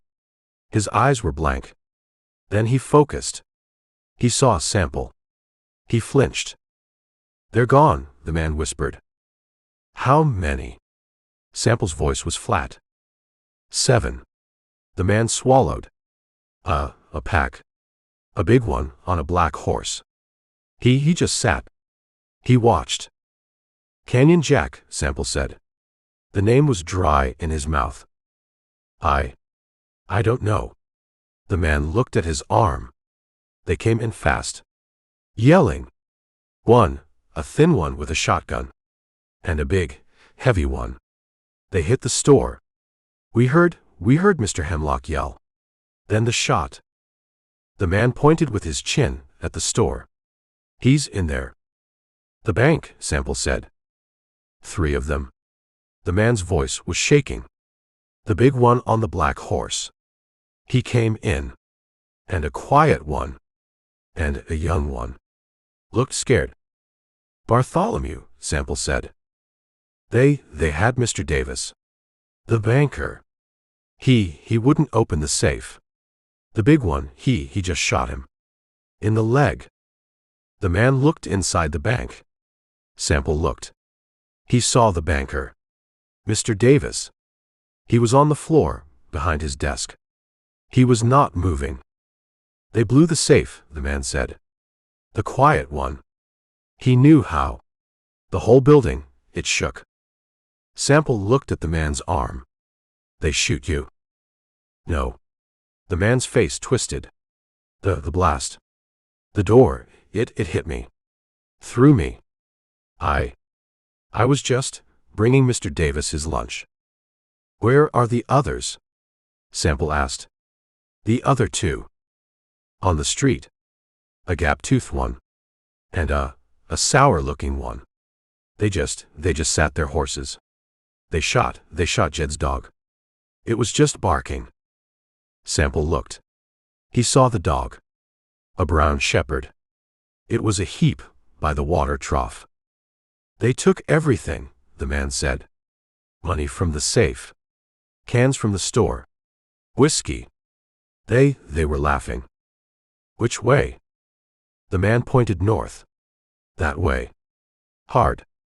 They were laughing. "How long?" "An hour. Maybe less."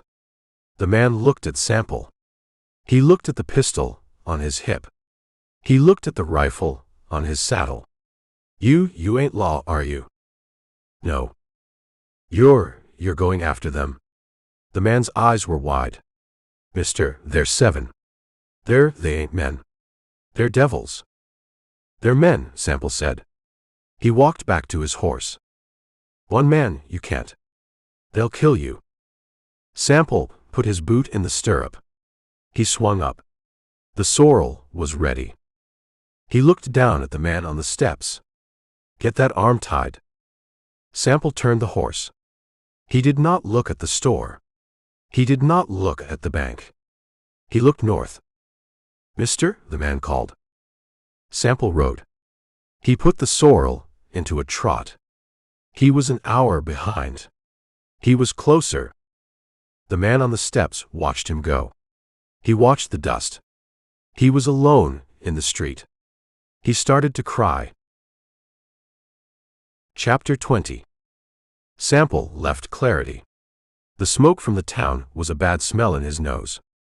The man on the steps had stopped crying. He was just sitting. Sample pushed the sorrel. He did not spare the horse. He was an hour behind. He cut it to 30 minutes. The trail was easy. 7 horses riding hard. They were sloppy. They left cans. They left a torn saddlebag. They were running, but they were running drunk. The prairie was flat. It was endless. The sun was a hammer. He rode. He changed the sorrel's pace. Trot. Canter. Walk. He did not let the horse break. He saw the town at dusk. It was not a settlement. It was a town. A real one. 10 buildings. A wide, dusty street. It had a name on a board full of bullet holes. Last chance. Good name, Sample said. He rode in slow. The town was quiet. A dog barked. A woman pulled a shade. He smelled the saloon before he saw it. Stale beer and unwashed men. It was the only building with light. A yellow, smoky glow from the windows. He saw the horses. They were tied to the rail in front. 7 of them. He saw the big black. It was there. He saw the other 6.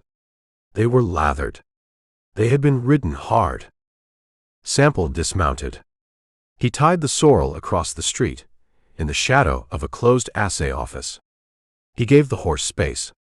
He did not want it near the others. He stood by his horse. He listened. He heard the piano. Bad. He heard a man laugh. Too loud. He heard a glass break. He pulled Andrew's pistol from his belt. He checked it. He put it back. He checked his own. He slid the thong off the hammer. He walked across the street. His spurs made no sound. He had filed them. He stopped at the batwing doors. He looked through the gap. The room was blue with smoke. It was full. Maybe 20 men. Cowboys. Freighters. Locals. He looked for the clay-faced man. He looked for Jack. He did not see him. He looked for the others. He saw the bar. Peter, the thin man. He was there. He was drinking, his back to the room. He was talking to Simon, the sour-faced one. He scanned the tables. He saw them. A back corner. A round table, slick with whiskey. James, the heavy man. John, the gap-toothed one. They were playing cards. 4 of them. James, John, and 2 men Sample did not know. Locals. One was a kid, maybe 20. The other was an old-timer with one eye. John laughed. He had a pile of coins in front of him. He raked in a pot. Read 'em and weep, old man. The one-eyed man threw his cards down. Damn it, John. You got the devil's own luck. I got skill, John said. He smiled. The gap in his teeth was dark. James just sat. He drank. He watched his partner play. He looked bored. Sample looked for the others. Thaddeus. Bartholomew. Jack. Not here. Or, maybe in the back room. Or upstairs. No. This was it. The 2 at the table. The 2 at the bar. That was 4. Sample pushed the door. The door swung in. They made a thwack-thwack sound. The piano stopped. The laughter stopped. Everyone looked. Sample stood in the doorway. He was a tall man. He wore a duster, coated in yellow dust.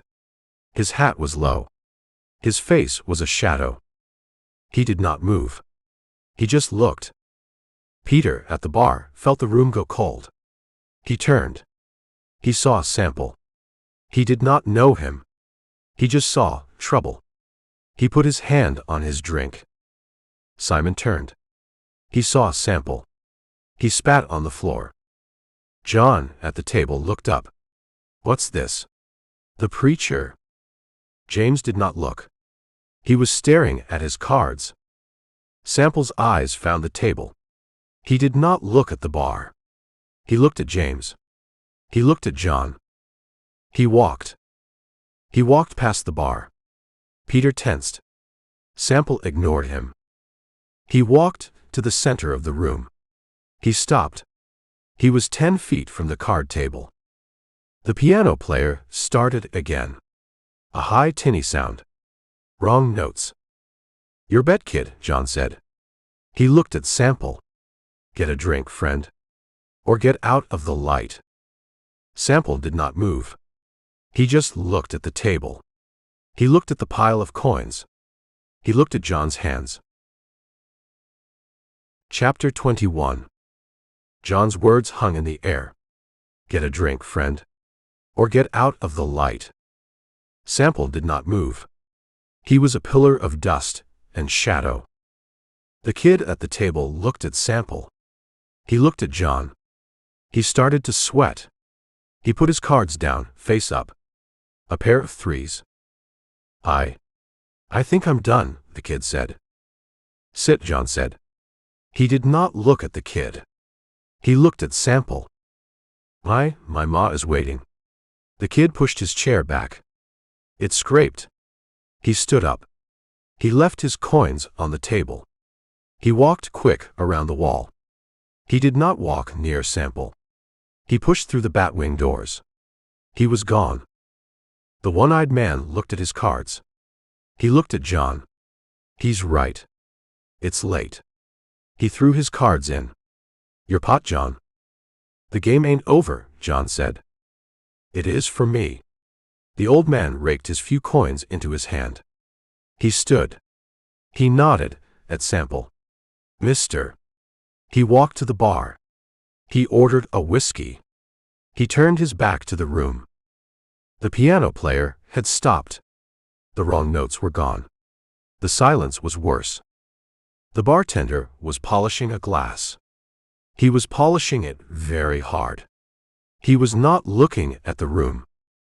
Now it was just John and James at the table. James, the heavy man, had not moved. He finally looked up from his cards. He looked at Sample. His eyes were small, like a pig's. "You want something?" "He's deaf," John said. "He's a deaf-dumb preacher. Come to save us." "I ain't a preacher," Sample said. His voice was not loud. It was just there. It cut the smoke. At the bar, Peter and Simon turned. Peter's hand was on his drink. Simon's hand was just on the bar. Sample walked.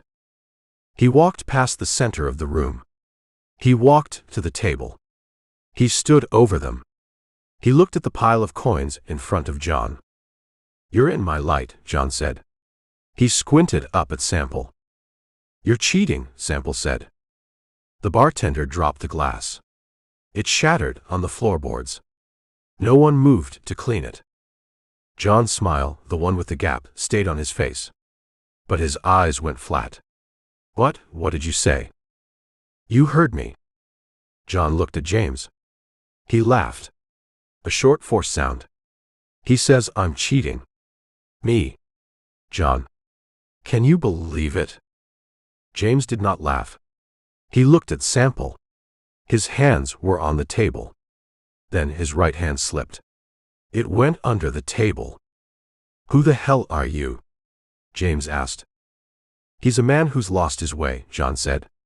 He pushed his chair back. The legs made a scrape on the floor. Sample looked at John's hands. He looked at James's gut. He looked at the bar. Peter was moving, slow, away from the wood. His hand was near the shotgun, leaning against the wall.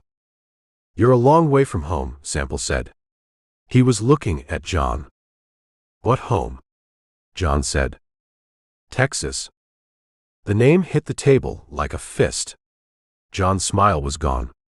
James's hand under the table was still. You know us. John's voice was a whisper. I know what you did, Sample said. At the Miller farm. In Clarity. Peter at the bar grabbed his shotgun. He brought it up. He worked the action. Schlick shlack. The sound was the loudest thing Sample had ever heard. The entire saloon froze. Mister, John said, his voice shaking but not with fear. With anger. You just made a big mistake. He was standing now. James was standing. His hand was still under the table. Peter was at the bar, the shotgun level. Simon was beside him, his hand on his hip. 4 of them. Sample did not move. His hands were at his sides. Open. No, Sample said. You did. Chapter 22. No, Sample said. You did. The words were not an echo. They were a trigger. Peter, at the bar, did not hesitate. He was not a thinker. He was a reactor. He yelled, "Kill him!" He swung the shotgun, the one full of red mud, off the bar. Simon, beside him, was a second slower. His hand clawed at the pistol on his hip. At the table, John, the gap-toothed man, was fast. He was a card cheat. His hands were quick. His gun was clearing leather. James, the heavy man, brought his hand from under the table. It held a big pistol. A Navy Colt. 4 guns. 1 man. Sample did not draw. He moved. He lunged forward. He put both hands on the heavy, whiskey-slick table. He was not a small man. He put his weight into it. He flipped the table. Scrape. Crash. The table, heavy oak, went up and over. It hit John in the chest. It hit James in the gut. Coins, glasses, cards, and whiskey sprayed the air.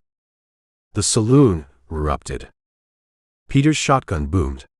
The blast was deafening in the small room. It was a roar. Buckshot tore the wall where Sample's head had been. It blew the piano player clean off his stool.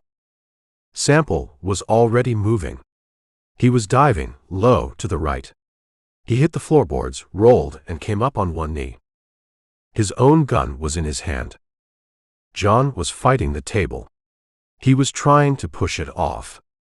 He was yelling, get it. Sample fired. The shot was flat. Hard. Crack. The bullet hit John in the throat. The yell stopped. He made a gurgle. He looked surprised.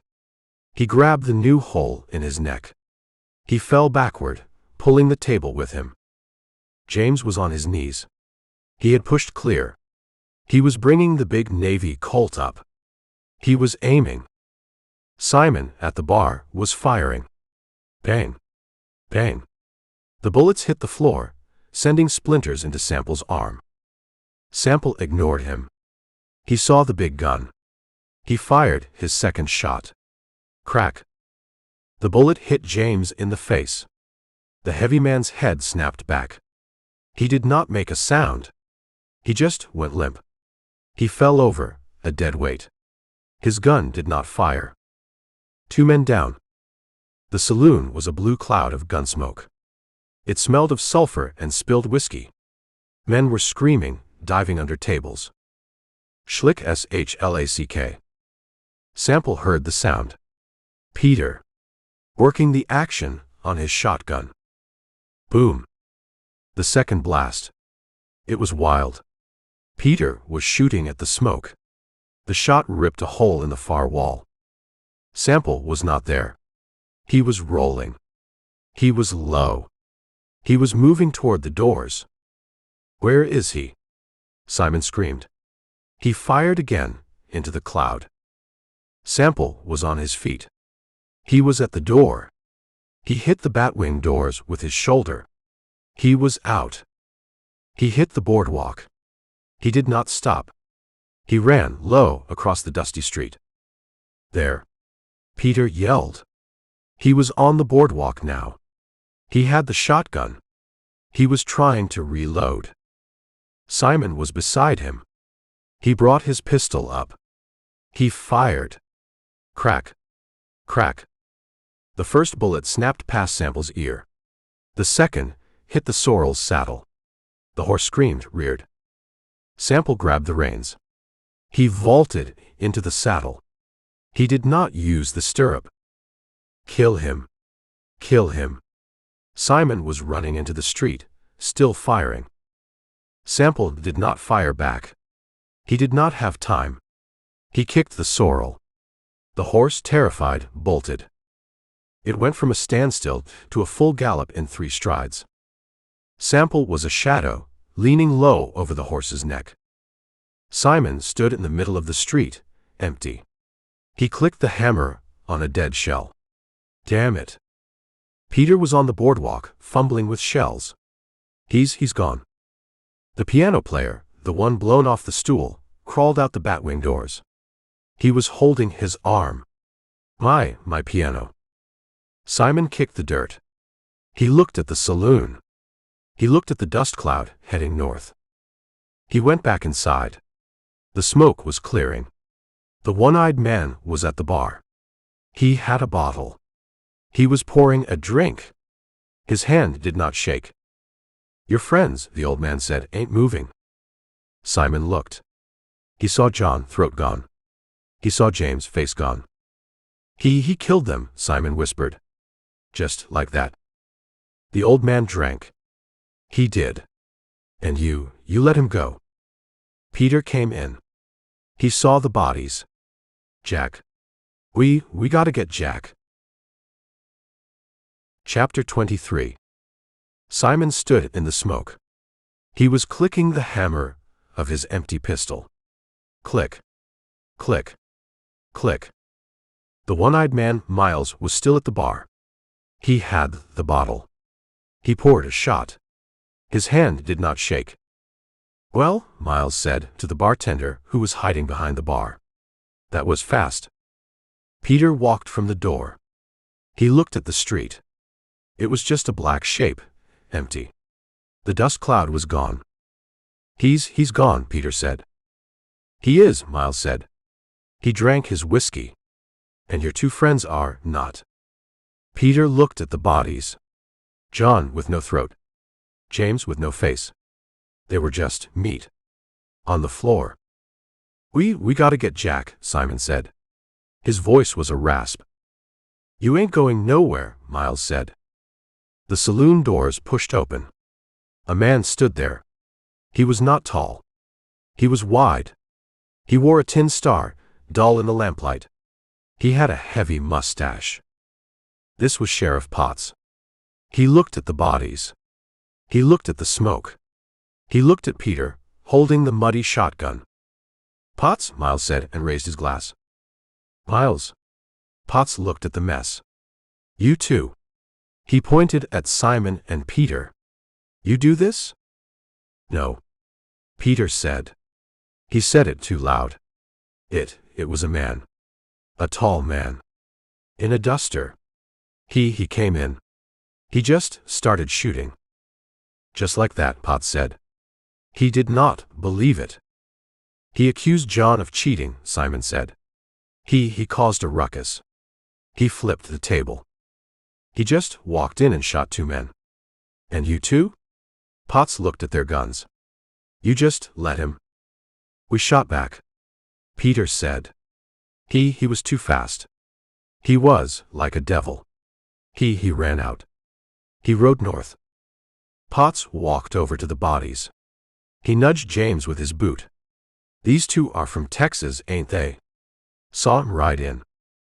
We was just playing cards, Simon said. Miles from the bar said, the tall man knew him. He called them out. Said their names. Potts looked at Miles. He did. He said. Texas, Miles said. He said. Clarity. He said, the Miller farm. Peter and Simon froze. Potts's face changed. The lazy lawman was gone. The Miller farm. Jed Miller. I don't know no Miller, Peter said. Don't you? Potts unhooked his pistol. He did not draw it. He just held it. I got a wire this afternoon. About Clarity. About a farm. About 7-8 riders. It wasn't us, Simon said. This is a misunderstanding, Peter said. I'm gonna misunderstand you right into a cell. Potts looked at the door. But first, we're getting this shooter. This tall man. He yelled at the bartender, who was peeking over the wood. Tim. Get out here. Ring the damned bell. Get a posse. You two. You're coming. You're the only ones who saw him. A posse, Peter said. Right now. Potts pushed past them, out into the street. Ring the bell. 2 men murdered. Ring the bell. Peter and Simon were alone. With the bodies. And Miles. Well, Miles said. You're in it now. Simon grabbed Peter's arm. Jack. Thaddeus. Bart. They're at the house. The one on the hill. The sheriff, Peter said. Damn the sheriff. Simon whispered. He knows. The Miller farm. He thinks we did this. We did, Peter said. Not this. Not John and James. They heard shouts outside. Men running. The sound of a bell, clanging, fast and wrong. We go, Peter said. Now. Out the back. We get the horses. We find Jack. We tell him.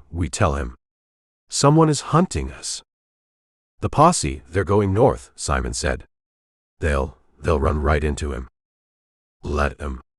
Peter looked at the bodies. We gotta go. Now. They ran. Through the kitchen. Out the back door. The town of Last Chance was a hive. Men with lanterns. Men with rifles. They were all in the street, forming up. 5 miles north.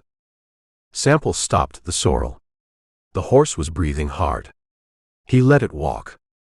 He heard nothing. Just the wind. The faint clang of the bell was gone. He took Andrew's pistol from his belt. He looked at it. Old. Dirty. He threw it. It hit a rock, skidded into the dark. He pulled his own. He reloaded the 2 spent rounds. He holstered it. He had walked in. 4 men. He had come out. 2 were dead. 1 was a straggler. 3, he said. The word was flat. He looked at the shotgun shell. He looked at the piece of blue cloth. 5, he said. He kicked the sorrel. The posse was heading this way. They were heading for him. He was not worried. He was gone, before they ever got their saddles. Chapter 24. The house on the hill was dark. No lights. It was the biggest house in Last Chance, but it was dead. Peter and Simon scrambled up the rocky path. They were out of breath. Peter's muddy shotgun was heavy in his hands. Jack. Simon yelled. He hit the front door with his shoulder. The door was locked. Jack. Open the damn door. They heard a sound. A chair scraping inside. A boot. The door opened a crack. A pistol barrel, a .45, glinted in the starlight. Thaddeus, the quiet man, was behind it. Who's that? His voice was flat. It's us. Peter. Simon. The door opened. Thaddeus looked at them. He saw their faces. He saw the sweat. He stepped back. They fell into the room. It was a parlor. It smelled of stale perfume and whiskey. It was dark, except for 1 lantern on the floor in the corner. Canyon Jack Tate was sitting in a big velvet chair. He had his boots off. He was holding a glass of whiskey. He had the new repeater, the Indian's rifle, leaning against the chair. Bartholomew, the young one, was at the window. He was a shadow, peeking through the curtains at the town below. What? Jack's voice was calm. He did not get up. They're dead, Peter said. He leaned on his shotgun. He was shaking. Who's dead? Jack took a drink. John. And James. Simon spat on the carpet. In the saloon. Dead. The glass in Jack's hand stopped. He did not look up. He just waited. Bartholomew turned from the window. His face was a white circle in the dark. Dead. How? A man, Peter said. Just one man. He came in. He called them out, Simon said. He was angry. He said John was cheating. Then he said Texas. Jack Tate put his glass on the floor. He did not make a sound. He looked at Simon. He said what? He said Texas. He said the Miller farm. He said clarity. He knew us, Jack. He was a devil, Peter stammered. He was so fast. We all four, we had him. He flipped the table. He shot John in the throat. He shot James in the face. We fired. We missed. He just vanished. He's one man? Thaddeus asked. He still had the .45 in his hand. He had not moved from the door. One man, Peter said. Tall. In a duster. He rode north. We shot at him. We missed. Bartholomew made a sound. A small whimper. A posse, a marshal, they found us. No. Simon's voice was a rasp. The town, they are getting a posse. The sheriff. He thinks we shot John and James. But the posse, Peter said, they're riding north.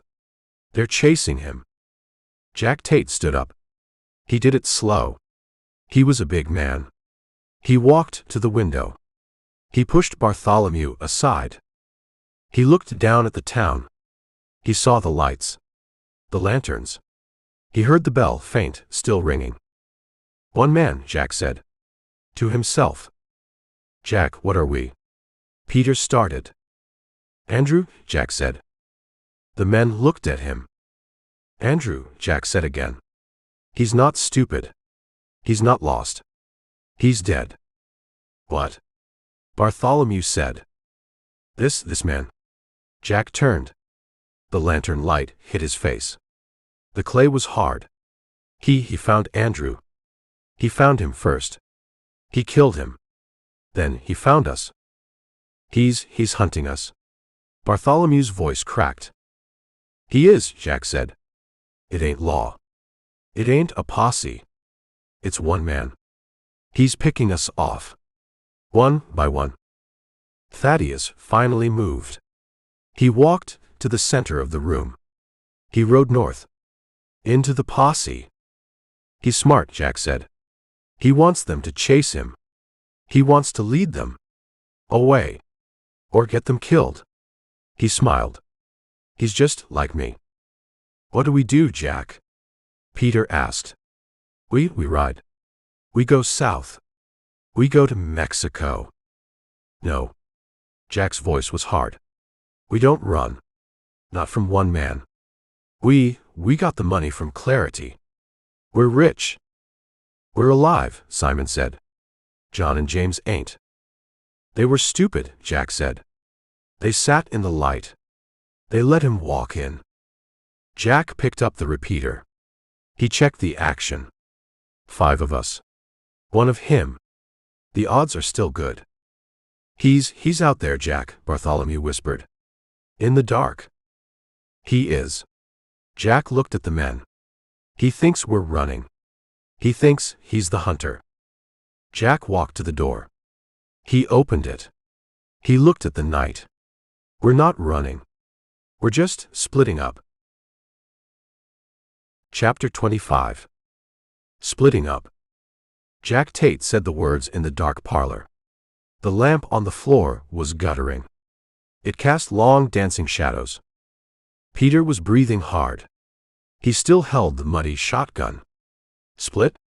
Jack, we gotta stick together. That posse.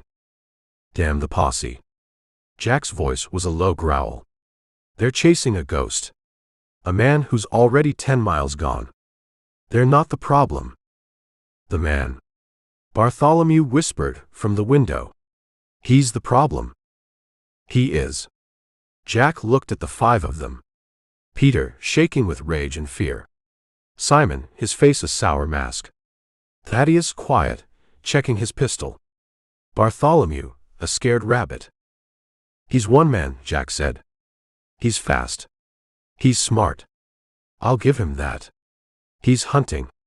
But one man can't follow 2 trails. Simon looked at him. 2 trails. That's right. Jack pointed at Peter. He pointed at Simon. You two. You're a pair. What does that mean? Peter said. It means, Jack said, you're loud. You just got 2 men killed. You shot up a saloon.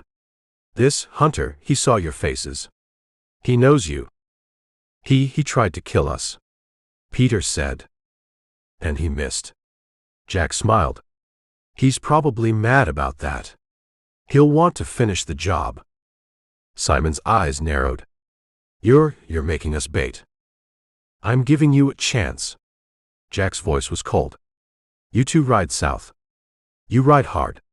You make noise. You cross the Red River. You head for home. If he follows you, you kill him. There's 2 of you. He's 1. You should be able to handle that. Peter and Simon looked at each other. They did not like it. And you? Simon asked. Where are you going? Me? Jack picked up the Indian's repeater. Thaddeus, Bartholomew. You're with me. We're going west. We're gonna cut through the Badlands. We're gonna take our time. Quiet. He'll follow us, Peter said. He knows us. Maybe. Jack shrugged. He'll follow the noise. Or he'll follow the 3. The bigger prize. And what if he follows us? Bartholomew asked. His voice was a squeak. He won't, Jack said. He ain't seen you. He ain't seen Thaddeus.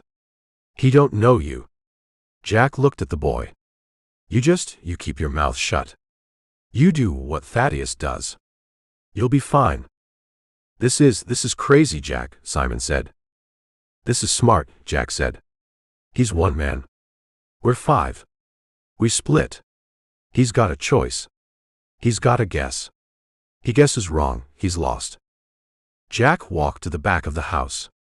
Our horses are in the shed. Not the ones at the saloon. We go now. While the whole town is looking north. They followed him. Through the dark house. Out the back. The night was cool. The bell had stopped. They heard, far off, the sound of the posse, a faint, disorganized yelling. They saddled their horses in the dark. 5 horses. They stood in the alley, mounted. 2 groups. Peter. Simon. Jack. Thaddeus. Bartholomew. Jack, Peter said. His voice was tight. If he gets us. He won't. Jack looked at him. The clay face was unreadable. You're fast, Peter. You're mean. Just don't think so much. And where do we? The Rio, Jack said. The crossing at Laredo. We meet there. In 2 weeks. We'll count the money. Simon spat. If we're alive. You'll be alive, Jack said. He's just 1 man. Jack Tate turned his black horse. He did not say another word. He nudged the horse. It walked quiet west. Into the hills. Thaddeus followed. Bartholomew looked at Peter. He looked at Simon. He turned his horse. He followed Thaddeus. Peter and Simon sat in the alley. They were alone. He's feeding us to him, Peter whispered. No, he ain't, Simon said. He was angry. He's splitting the pot. Come on. Simon kicked his horse. He rode south.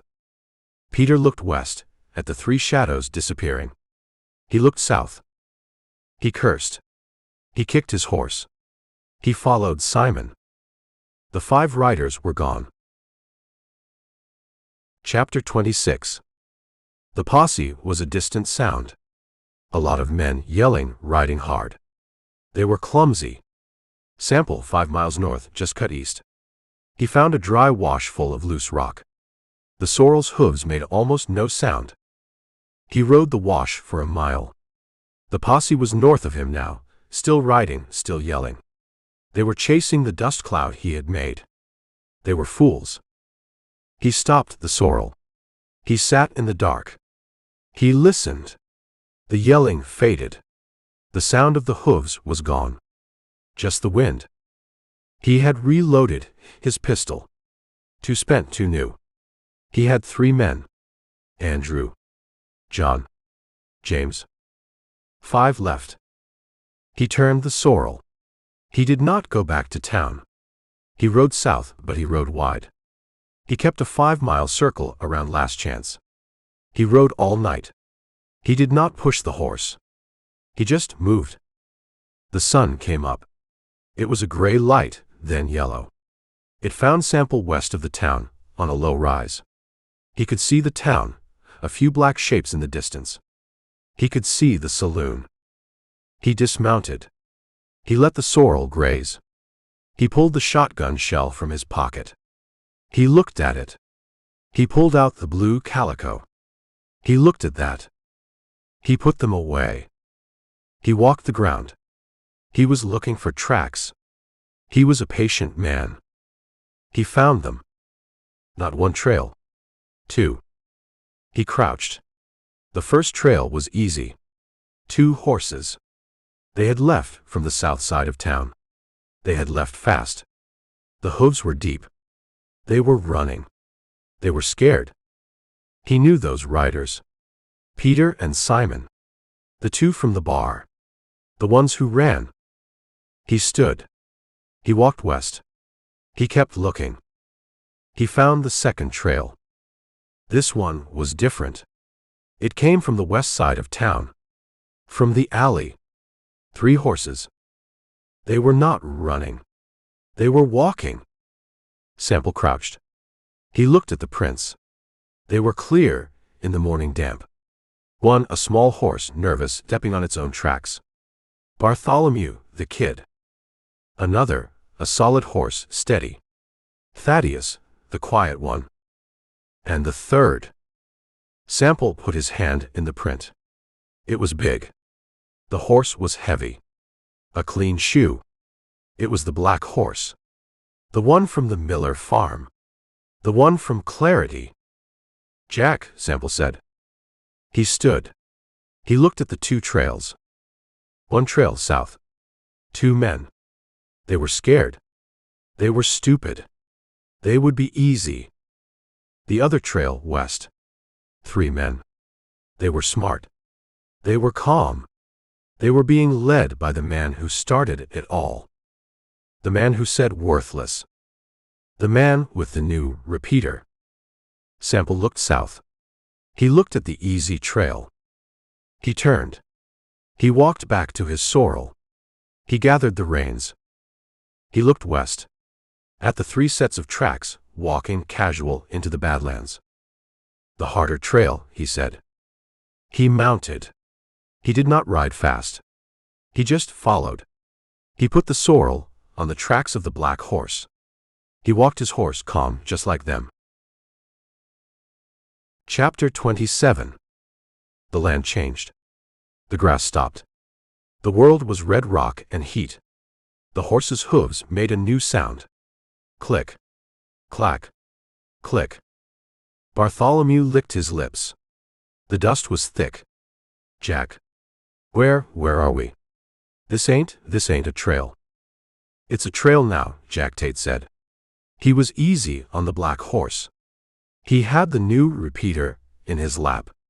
He was not in a hurry. Thaddeus, the quiet man, rode beside him. His eyes were not on the trail. They were on the rims, the high flat tops of the rock walls. He was looking. Jack raised his hand. The horses stopped. The click-clack sound was gone. The silence was a physical thing. It pressed. What? Bartholomew's voice was a whisper. What is it? A snake? No. Jack swung from the saddle. He handed his reins to Thaddeus. He held the repeater. Wait. Jack moved to a pile of boulders, a slide of rock. He was a big man, but he moved like a cat. He scrambled up. He did not send rocks falling. He got to the top, a small ledge, and went flat. He lay there. He was just a shape against the red stone. He looked back south. The way they came. Bartholomew looked at Thaddeus. He see something? Thaddeus did not look at him. He was watching Jack. He just shook his head. Once. Bartholomew wiped his palms on his pants. The leather was slick with his sweat.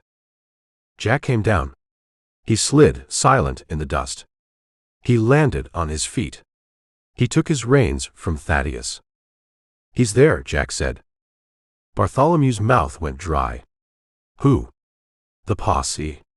They found us. No. Jack's voice was almost amused. He looked at Thaddeus. One man.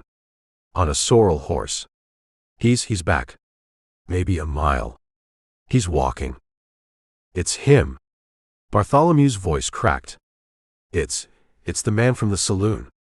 He followed us. He didn't follow Peter. Oh God, Jack. Shut up, Art. Jack looked at the kid. The fear was a stink. He's good. He's real good. He didn't chase the posse. He went around. He found our tracks. He's smart. He's walking, Thaddeus said. The quiet man. He understood. He's patient, Jack said. He's not running. He's just following. He's waiting for us to stop. He's waiting for us to make a mistake. We gotta run, Jack. Bartholomew said. We gotta ride. Now. We run, he follows. Jack looked around. He looked at the walls of rock. He pointed with his chin. There. It was a shadow. A dark line in the rock, 100 yards ahead. A crack. A box, Thaddeus said.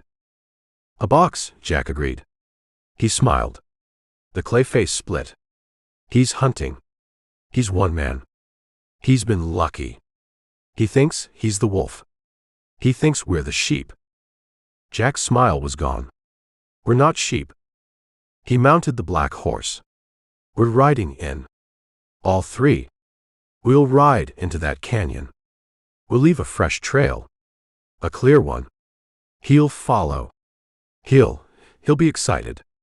He'll think he's got us. And us? Bartholomew asked.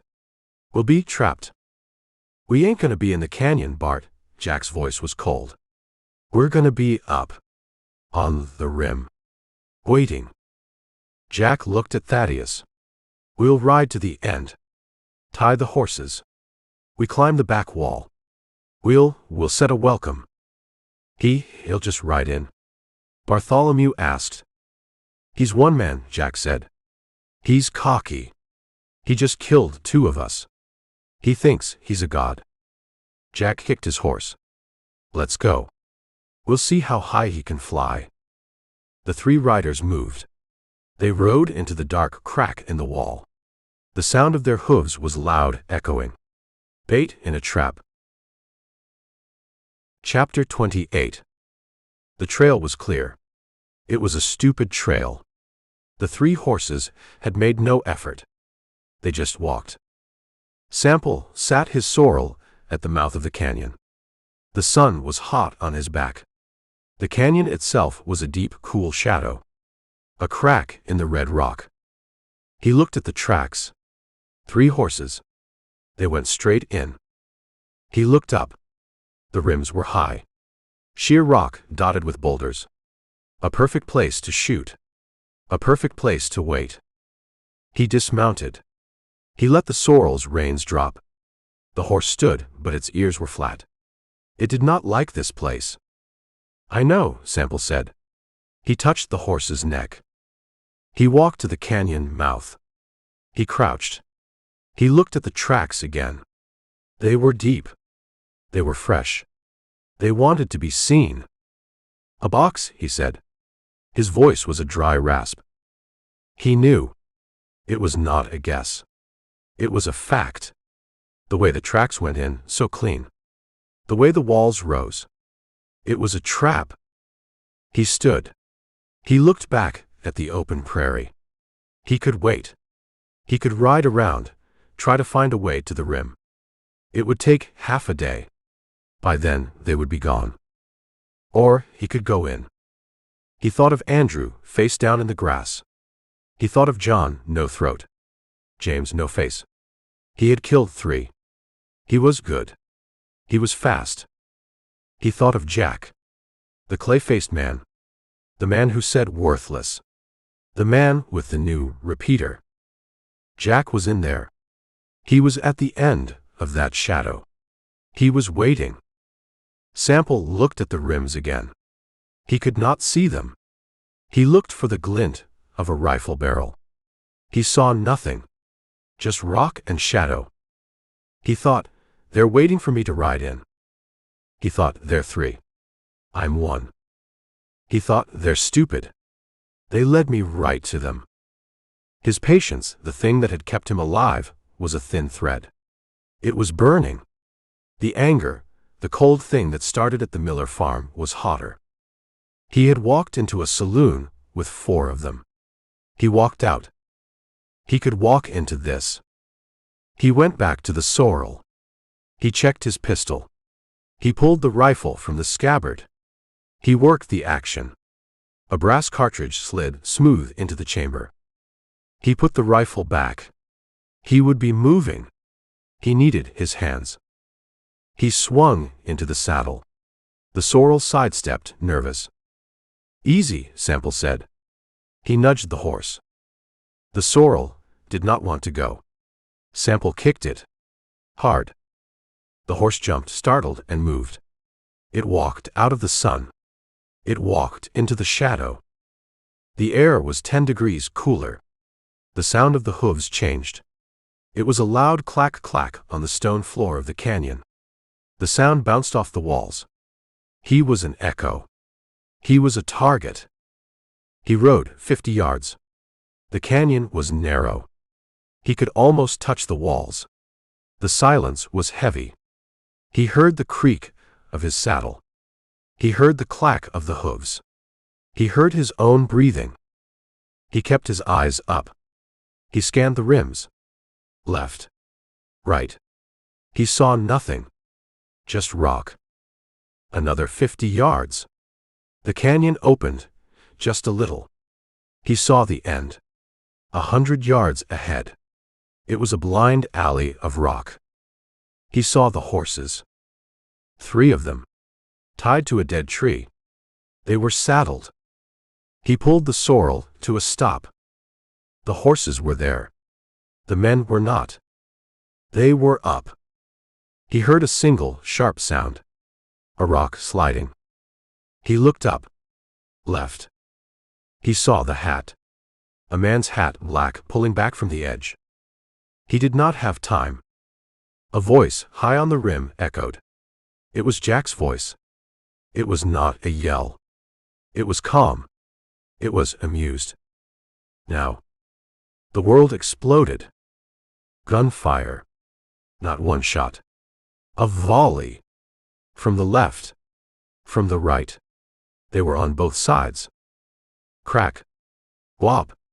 Crack. The sound was deafening. The echoes hit each other. Bullets sparked off the rocks. They whined past his head. Sample reacted.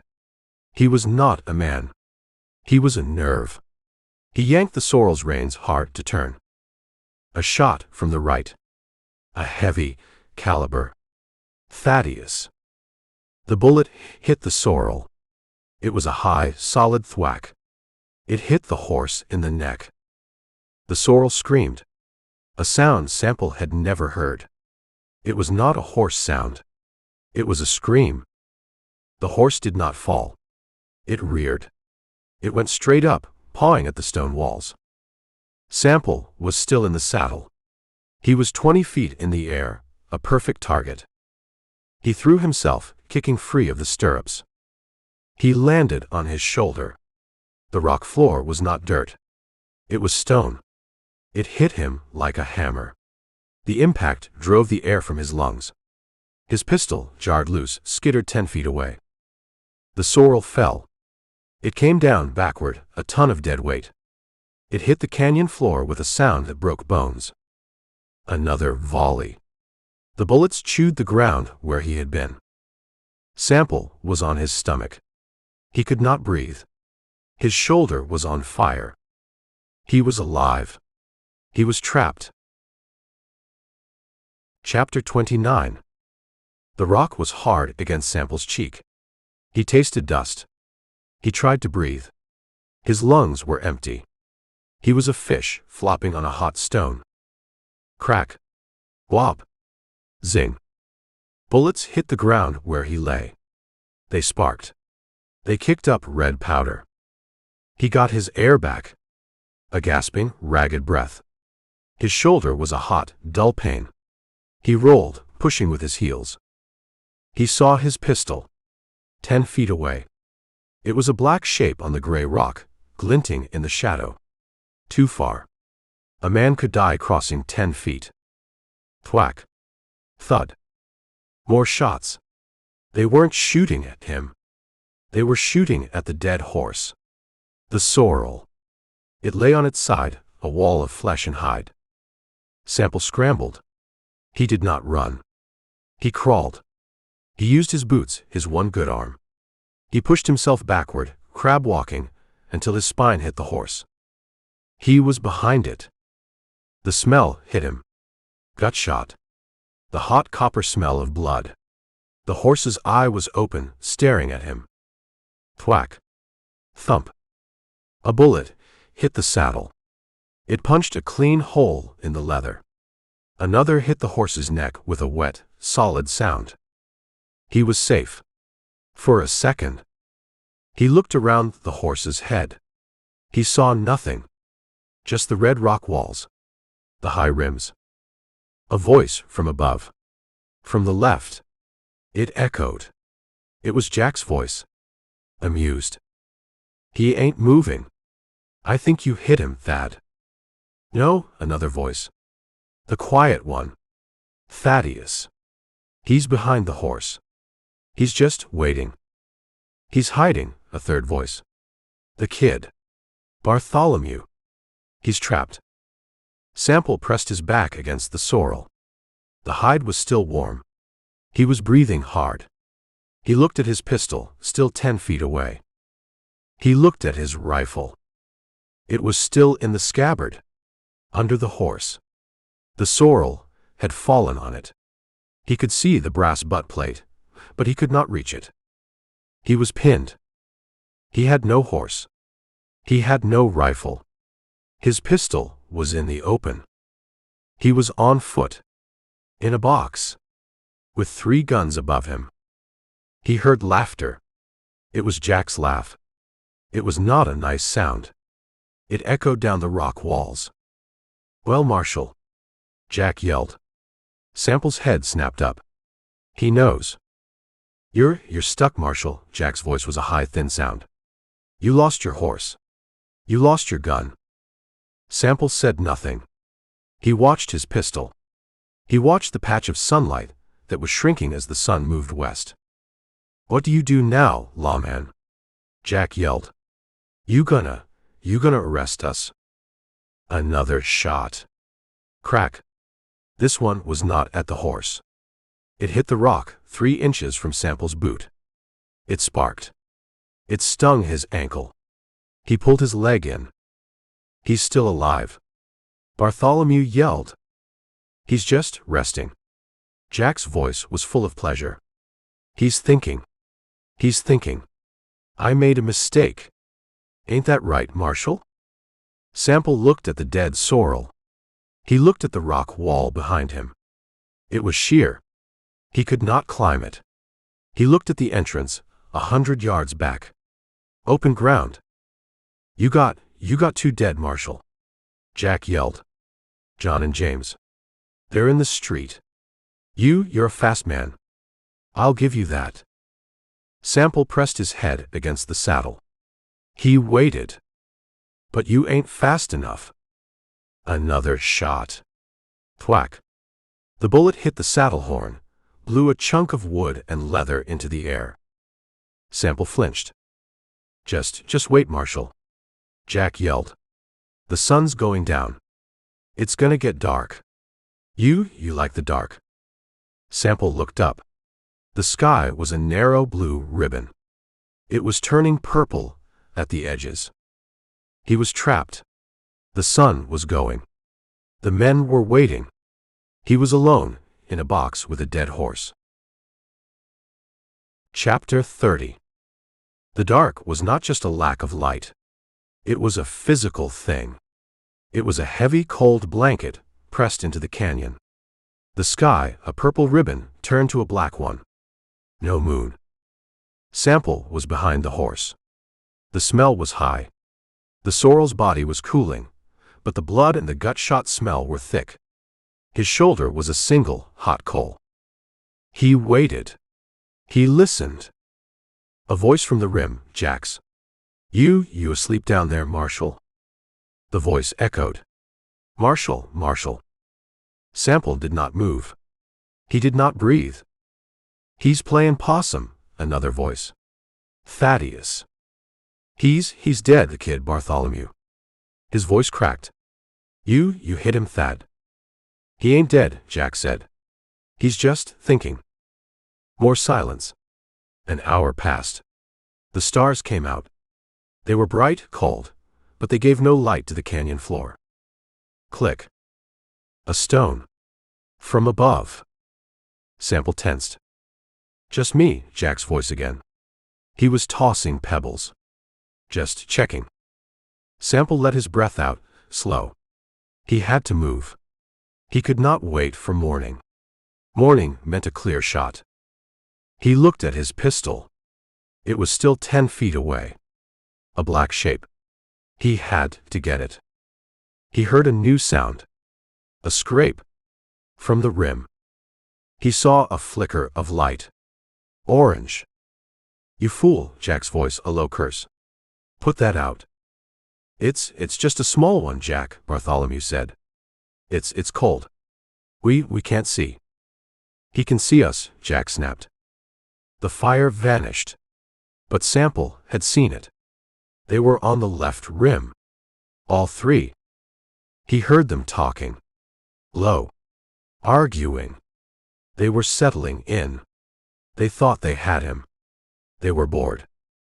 Sample moved. He did not roll. He did not crawl. He snaked. He pushed with his toes. He used his good arm. He slid an inch at a time, away from the horse's head, into the deep shadow. His hand touched the rock wall. He kept moving. His fingers touched the pistol's barrel. It was cold. He wrapped his hand around the grip. He pulled it slow back toward the horse. He did not make a sound. He was behind the horse again. He had his pistol. He had 6 shots. He looked at the rifle, still pinned. He let it go. It was gone. He looked up. The left rim, where the fire was. The right rim was just a black wall against the stars. He moved. He left the horse. He did not go toward the entrance. He went deeper, to the back of the box. He stood against the canyon wall. The one opposite them. He felt the rock. It was cool. It was rough. He found a crack. He put his boot in it. He tested it. It held. He holstered his pistol. He began to climb. He used his knees, his boots. He used his good hand to find a hold, then brought his bad arm up just to brace. The shoulder screamed. He ignored it. He climbed. 10 feet. He was in total darkness. He was climbing by feel. He heard Bartholomew's voice, clear in the still air. "Jack. I gotta take a piss." "Go over the back," Jack said. Don't show yourself." Sample froze. He was a lizard on the rock.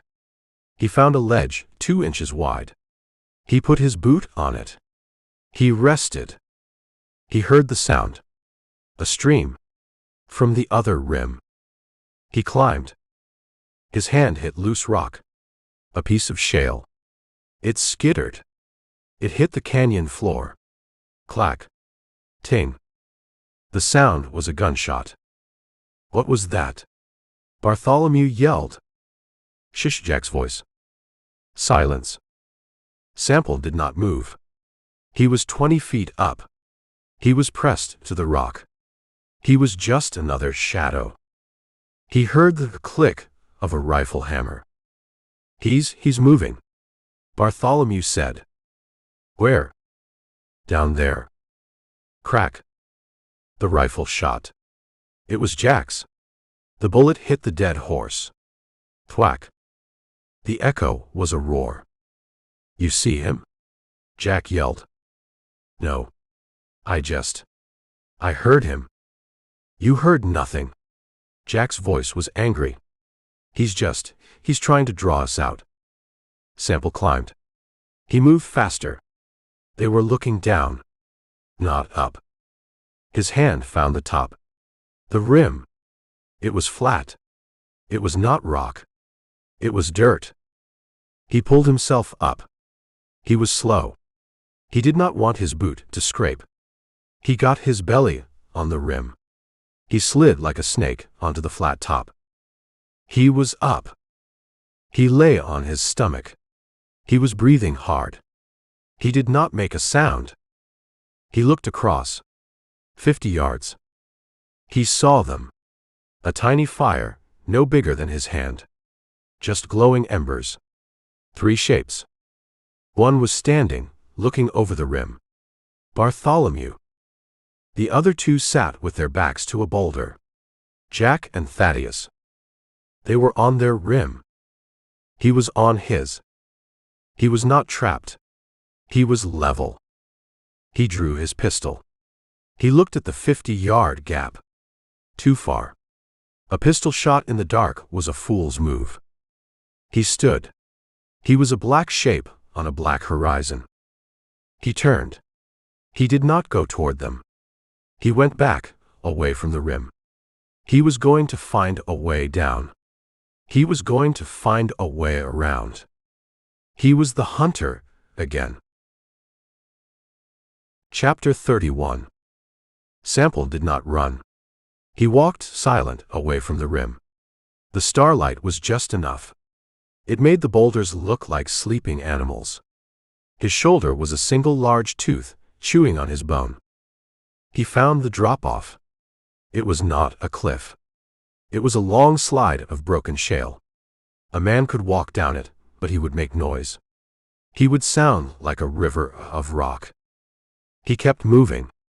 He found a game trail, a narrow winding path that deer used. It was steep, but it was dirt. It was quiet. He went down. He used his good hand, bracing on the rocks. He used his boots, sidestepping. The pain in his shoulder was a hot wire. He did not let it make him grunt. It took him an hour. He was at the bottom. He was at the mouth of the canyon. He looked in. The canyon was a black, silent tomb. The dead sorrel was a lump of shadow. He looked up. The left rim. He saw the faint red eye of the embers. They were still there. They were waiting. He had to climb again. He crossed the canyon mouth. He put his hand on the rock. The left wall. Their wall. He found a chimney. A crack wide enough for his body. He put his back to one side, his boots on the other. He began to walk up the rock. He used his legs. He pushed. He slid his back up. He did not use his bad arm. He just let it hang. It was a piece of meat. He climbed. 20 feet. 30. He was sweating. The pain was making him sick. He heard a voice. Bartholomew's. From above. Jack. You asleep? Sample froze. He was a spider in the crack. He heard Jack's voice. A low grumble. Go to sleep, Bart. I keep hearing things. It's the wind. It don't sound like the wind. It's the Marshal, Jack's voice was amused. He's a ghost. He's floating up here. Go to sleep. I can't. Sample climbed. His boot slipped. A single scrape. Silence. What was that? Bartholomew's voice was high. It was your boot, you fool, Jack snapped. Stop fidgeting. You're the lookout. Look. Sample did not move. He waited. A full minute. He just hung. He climbed. His good hand found the rim. It was flat rock. He pulled. He used his stomach. He slid over the top. He was on their side. He lay flat. He let his breath come back. He was 50 feet from them. He saw the camp. The embers were low. He saw Jack. He was in his bedroll, his back to a rock. He saw Thaddeus a few feet away, also in a roll. He saw Bartholomew. The kid was not in a bedroll. He was sitting. He was the lookout. He was sitting on a rock at the edge of the rim. He was looking down. He was looking at the dead horse. He had his rifle across his lap. He was waiting for the man below. He was not worried about the man beside him. Sample drew his knife. It was just a clasp knife. The one from Andrew's pocket. He opened it. The click was tiny. He stood. He did not walk. He moved, his boots on the flat rock. He was a shadow, moving on shadow. 10 feet. Bartholomew shivered. He looked around. He looked right at Sample. He did not see him. Sample was just a tall piece of the night. Bartholomew looked back down into the canyon. Sample took 2 more steps. He was right behind him. Bartholomew heard it. The sound of a boot on stone. He tensed. He started to turn. Jack. Sample's good arm went around the kid's chest. It was not a hug. It was a vice. It pinned the kid's arms. It held the rifle. His other hand, the one with the knife, came around. Bartholomew's mouth opened. To yell. To scream. Sample put the knife under his chin. He did not stab. He pulled. It was a wet, fast sound. A rip. The kid's body went rigid. He made a sound. A gargle. Hot blood covered Sample's hand. Sample held him. He did not let him drop. He held him as the kid's body fought, kicked, then went limp. He held him for a full 10 seconds. He lowered the body, soft, to the rock. He laid it on its side. The rifle clattered, loud. Sample froze. He looked at the camp. Jack Tate did not move. Thaddeus did not move. They were asleep. Or they were pretending. Sample wiped the knife on Bartholomew's shirt. He closed it. He put it in his pocket. He looked at the body. He looked at the 2 sleeping men, 30 feet away. He picked up the kid's rifle. It was heavy. It was a good one. He looked at the 2 men. He turned. He did not shoot. He did not stay. He walked quiet, back to the crack in the rock. He slipped over the edge. He went down into the dark. He did not need the pistol. He had a rifle. He had a new plan. He looked at the shotgun shell. He looked at the calico. 4, he whispered. Chapter 32. The dark did not leave. It just faded. The black turned to a cold, hard gray. The stars went out. Sample was at the mouth of the canyon, 30 yards from the chimney he had used. He was behind a different slide of rock. He had Bartholomew's rifle. It was heavy. It was a .45 to 70. A government gun. His bad shoulder was a solid block of pain. He had his good arm, and his eyes. It was enough. He watched the rim. Their rim. He heard a voice. Jack's. Not amused. Not yelling. Thad. Wake him up. Silence. I said. Wake him up. A scuffling sound. Thaddeus's voice, low. Jack. What? He's cold. A long silence. The wind, high up, made a small whistling sound. His throat. Thaddeus said. It's open. Sample did not move. He put the rifle stock to his good shoulder. He found a crack in the rocks. A perfect rest. He aimed at the spot where the embers had been. He was right here. Jack's voice was a whisper. A terrible whisper. He was right here. The whisper turned into a roar. It was not a man's name. It was just a sound. A raw, animal sound of rage. Marshal. The name echoed. Marshal, Marshal. You're in the mouth. Jack screamed. He's in the mouth, Thad. Kill him. A rifle shot. Crack. The bullet hit a boulder, 10 feet to Sample's left. It was a wild shot. Sample waited. He was patient. He was a stone. He saw movement. A shape black against the gray sky. A man walking, careful, to the edge of the rim. Thaddeus. The quiet one. He was not screaming. He was hunting. He was looking for the angle.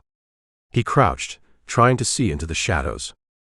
He was a perfect silhouette. Sample let his breath out. Slow. He did not pull the trigger. He squeezed it. The .45 to 70 boomed. The sound was a cannon in the canyon. It hit the walls, bounced, and became thunder. On the rim, Thaddeus stood. He had been crouching. The bullet hit him, a solid thwack, and it stood him straight up. He did not grab his chest.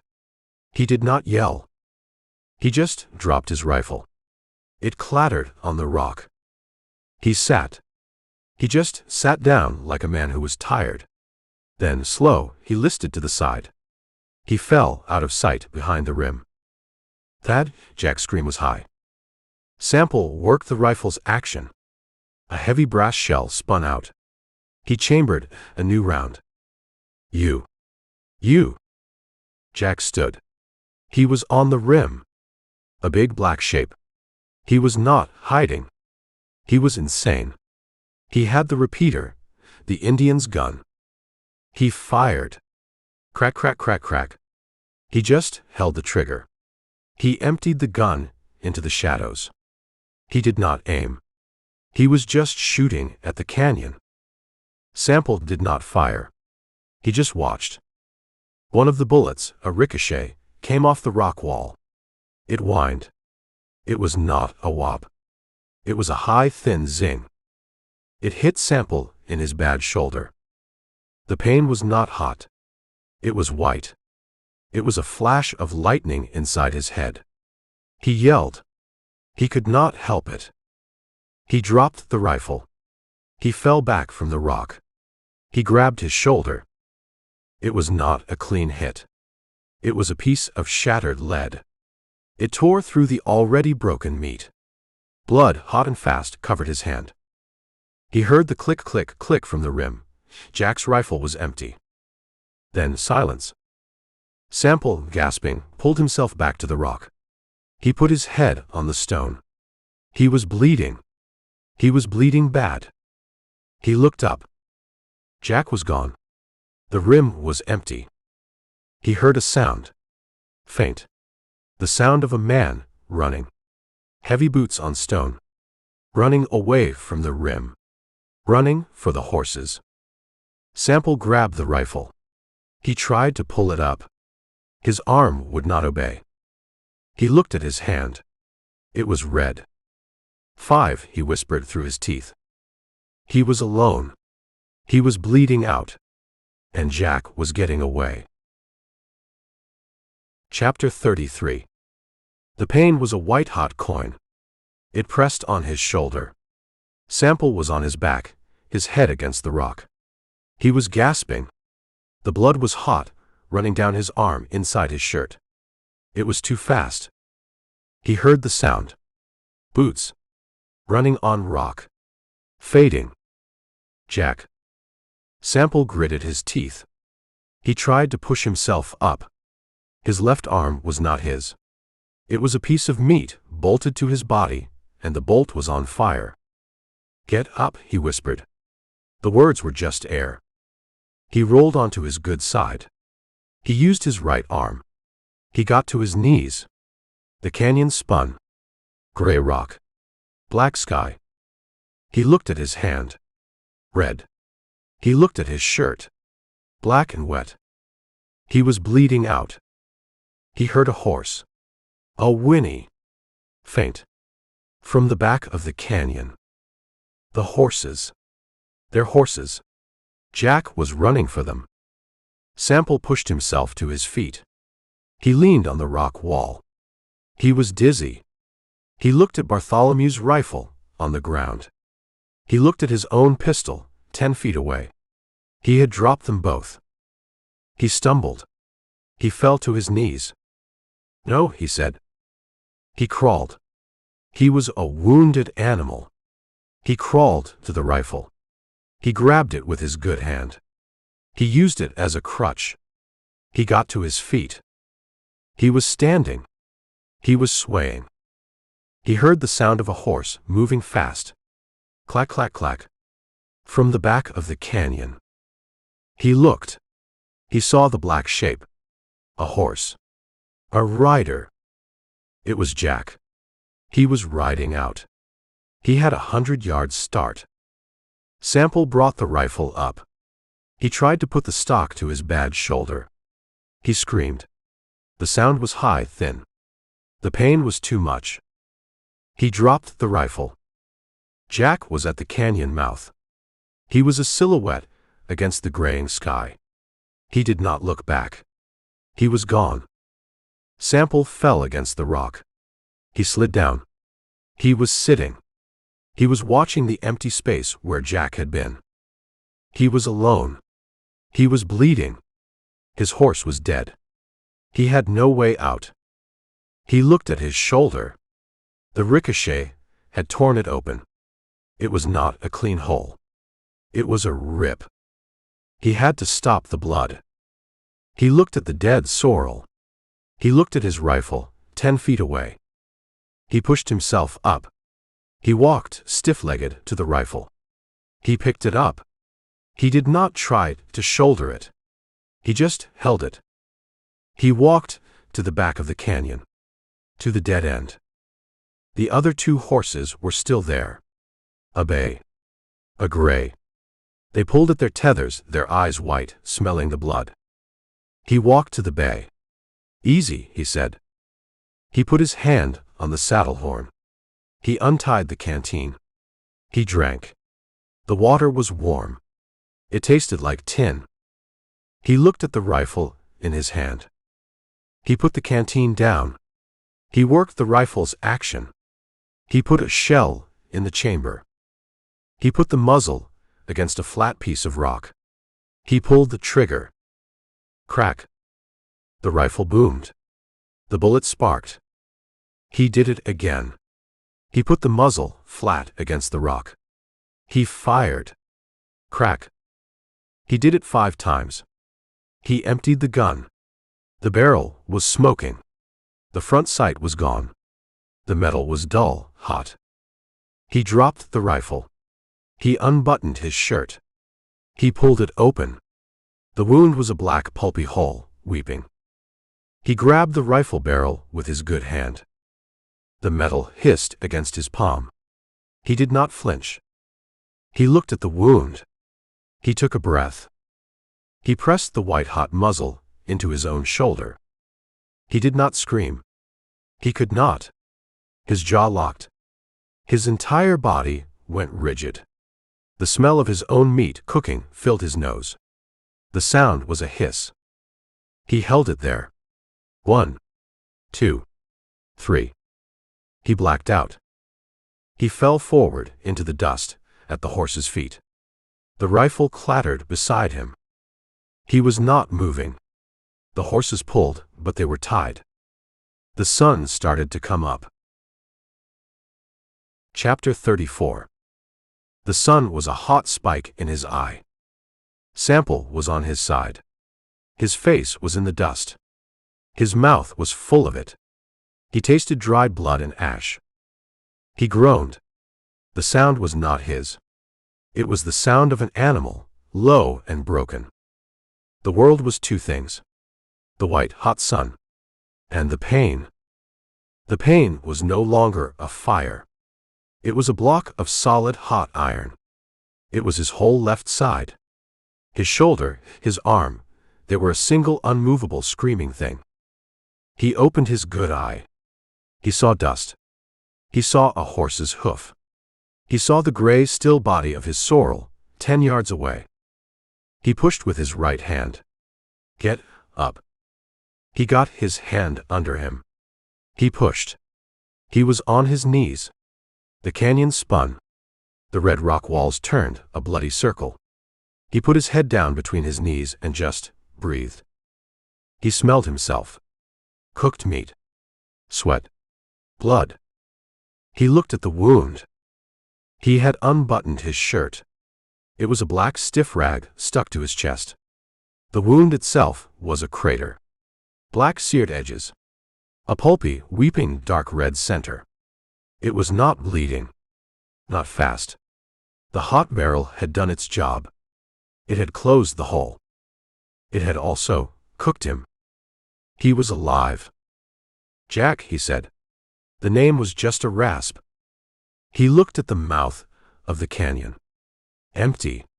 He looked at the rim. Empty. The bodies of Thaddeus and Bartholomew were up there somewhere. Food for the vultures. Jack was gone. Sample looked at the two horses. The bay and the gray. They were still tied. They had pulled at their tethers all night. They were wild-eyed, terrified. He pulled himself up, using the rock wall. He was standing. He was swaying. He walked to the bay. The horse pulled back, snorted. Easy. He put his good hand on its neck. He fumbled with the canteen. He drank. The water was hot. It tasted like tin. It was the best thing he had ever tasted. He drank it all. He had to get out. He walked to the dead sorrel. He looked at his rifle, pinned under the horse. He could not move the horse. He did not try. He had Bartholomew's rifle. The .45 to 70. He had his own pistol in his holster. He had 6 shots in each. He walked back to the bay. He looked at the saddle. It was Thaddeus's saddle. He put his boot in the stirrup. He tried to pull himself up. The pain. It was not a pain. It was a stop. His body just refused. He fell back. He hit the dust on his knees. He could not mount. He could not lift his left arm. He could not pull. He looked at the saddle. He looked at the horse. He looked at the canyon mouth. No, he said. He stood. He walked to a rock, a low one 3 feet high. He untied the bay. He pulled it with his good hand. The horse, still nervous, followed. He led it to the rock. He stepped onto the rock. He was level with the stirrup. He put his boot in. He grabbed the saddle horn with his good hand. He did not swing. He just fell. He fell over the horse's back. He lay there, draped over the saddle, his bad arm hanging. He screamed. A low choked sound. The horse, startled, jumped. It did not bolt. He lay there, a sack of grain. He lay there for a full minute. He used his good hand. He pulled himself upright.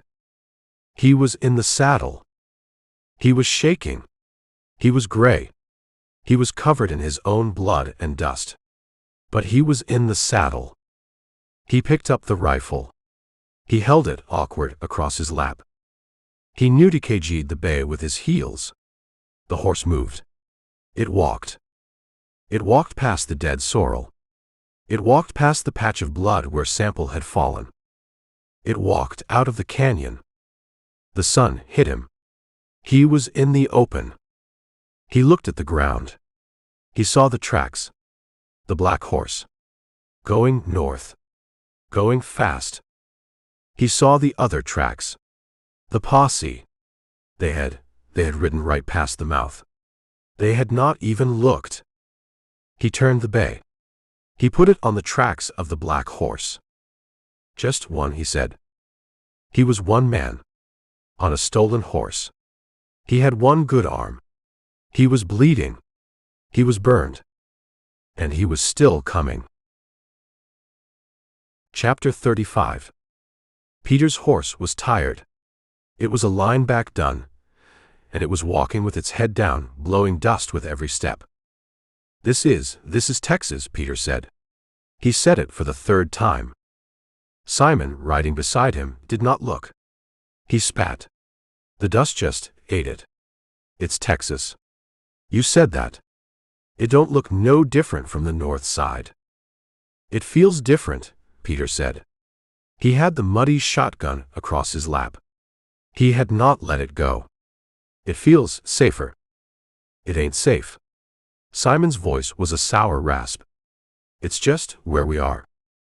They had been riding south for 2 days. They crossed the Red River at a shallow ford, the water brown and slow.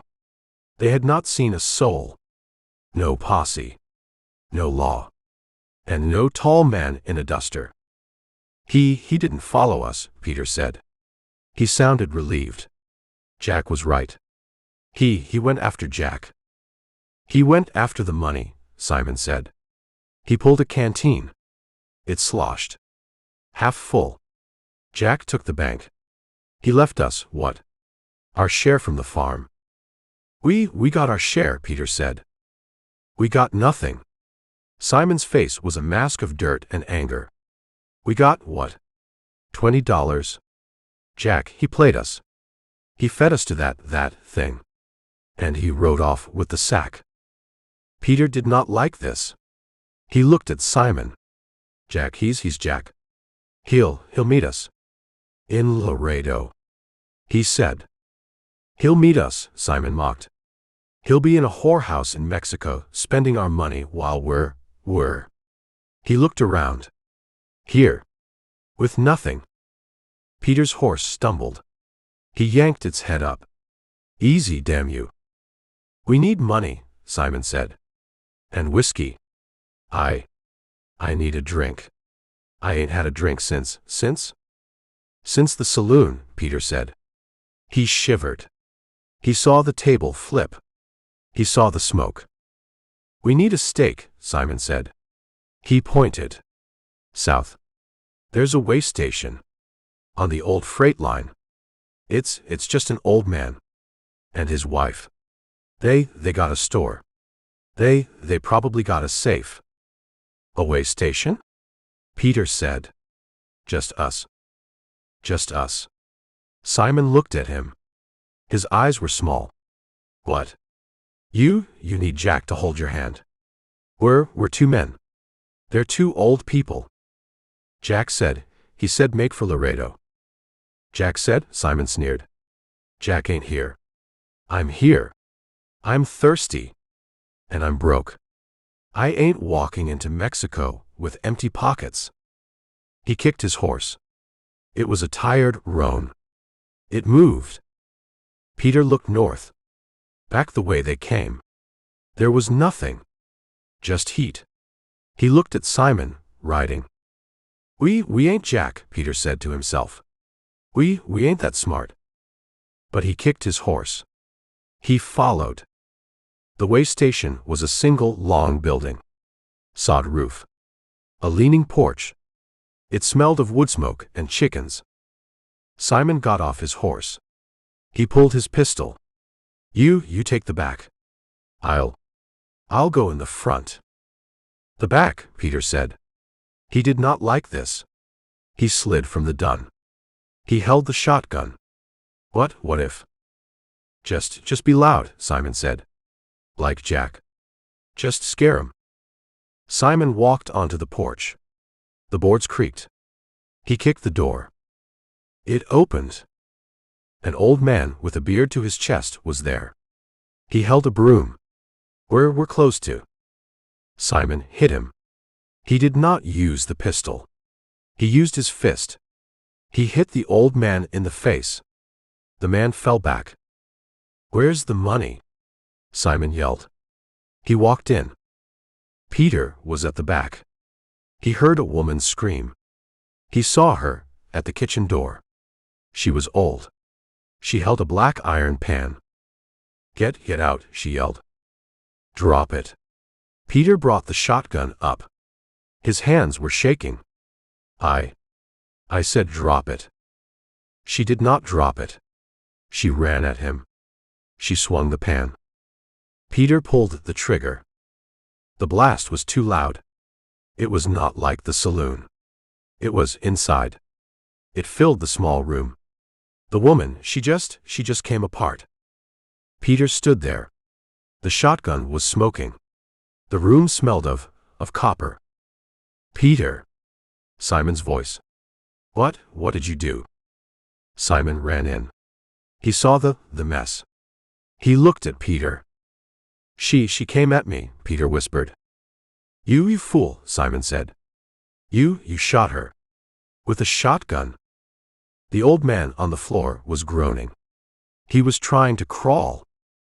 Simon looked at the old man. He looked at the woman. He looked at Peter. Jack was right, Simon said. You're stupid. You're just loud. He raised his pistol. He shot the old man. Crack. The room was silent. Now, Simon said, find the damn money. Chapter 36. The sun was a hammer. It beat on his head. It beat on his bad shoulder. The world was a white, shimmering haze. Sample was on the bay horse. It was a good horse. It just walked. It followed the tracks. The tracks were clear. One horse. The big black. Running hard. Jack was running. Sample's shoulder was not a shoulder. It was a hot, solid weight. A piece of iron, chained to his body. The burn had stopped the bleeding, but the pain was big. It was everything. He swayed in the saddle. He grabbed the horn with his good hand. He held on. The prairie was flat. No rocks. Just grass. It rolled. The grass was a yellow ocean. The horse was a boat. He was just floating. He was thirsty. He had drunk the canteen. It was empty. It bounced against his hip. Clack. Clack. Clack. He heard a bell. A faint clang. He pulled the horse up. He listened. Nothing. Just the wind. The wind in the grass. He had heard it. The bell from Last Chance. Miles away. He was hearing things. Fever, he said. His voice was a rasp. He looked at the sky. It was too blue. It hurt his eyes. He looked at the tracks. The black horse. Just one, he said. He kicked the bay. The horse moved. He rode for an hour. The sun was at noon. It was straight up. There was no shadow. He was dying. He was on a horse in the middle of nowhere, dying of heat and pain. And he did not care. He cared about the tracks. He saw the camp. A small black spot on the yellow grass. A dead fire. He rode to it. He did not get off the horse. He could not. If he got off, he would not get back on. He looked down. Jack had stopped. He had built a fire. He had made coffee. The grounds were on the dirt. He had not stayed long. He had not slept. He had just stopped to think. Sample saw the tracks. Jack had walked. He had paced in a small circle. He was not running scared. He was angry. He was waiting. No. He was planning. Sample looked north. The tracks went on. I'm coming, Sample whispered. The wind took the words. He was shaking. A cold shake in the hot sun. The fever was in his bones. He rode. He rode for 3 hours. The world was a blur. The horse's mane. The yellow grass. The blue sky. It all melted. He saw the Indian. He was just there, standing by the trail. The man he had found. White Eagle. The man with the shotgun hole in his chest. The man just looked at him. He did not speak. He just watched. Sample pulled the bay up. He stared. I, he said.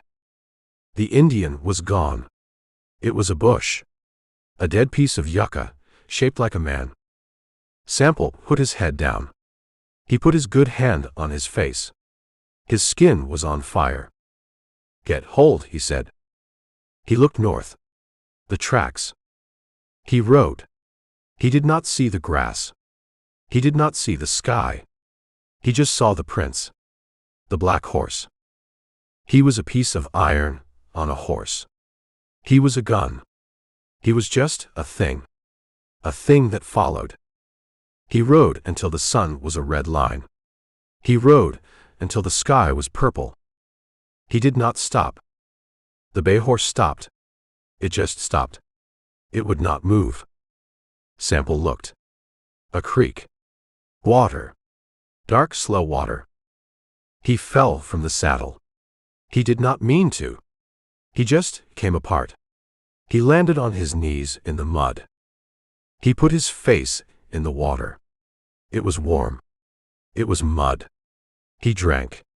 He drank until he was sick. He pulled himself back. He sat on the bank. The world was dark. He was alone.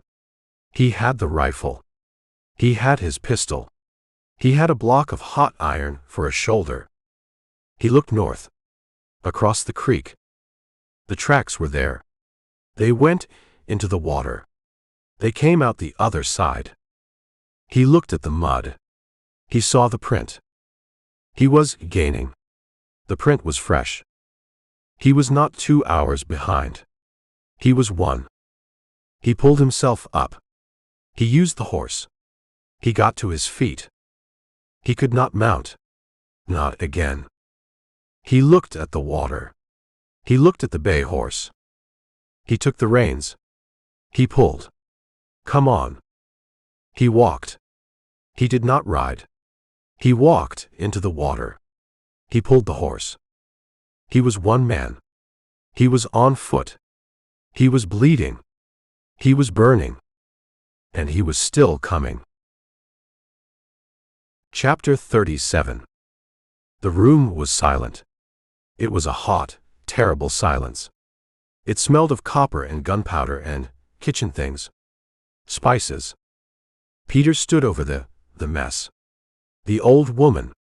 He was still holding the shotgun. It was heavy. He let it drop. It clattered loud on the floorboards. Don't just stand there, Simon's voice was a rasp. He was breathing hard. Find the box. Simon, Peter whispered. He was looking at his hands. They were shaking. Simon, she's dead. Simon did not look at the woman. He was looking at the old man, the one he had shot. The old man was slumped against the wall, his eyes open, his white beard a dark wet red. They're both dead. Now, find the money. Or this was for nothing. Nothing, Peter said. Simon grabbed him. He grabbed Peter's shirt, pulled him close. His face was a mask of sweat. You hear me? Jack. Jack ain't here. This is on us. We get the money. We ride. We go. You get a hold. He shoved Peter toward the front room. Look. For a safe. A box. Under the floor. Peter stumbled. He did not want to be in the kitchen.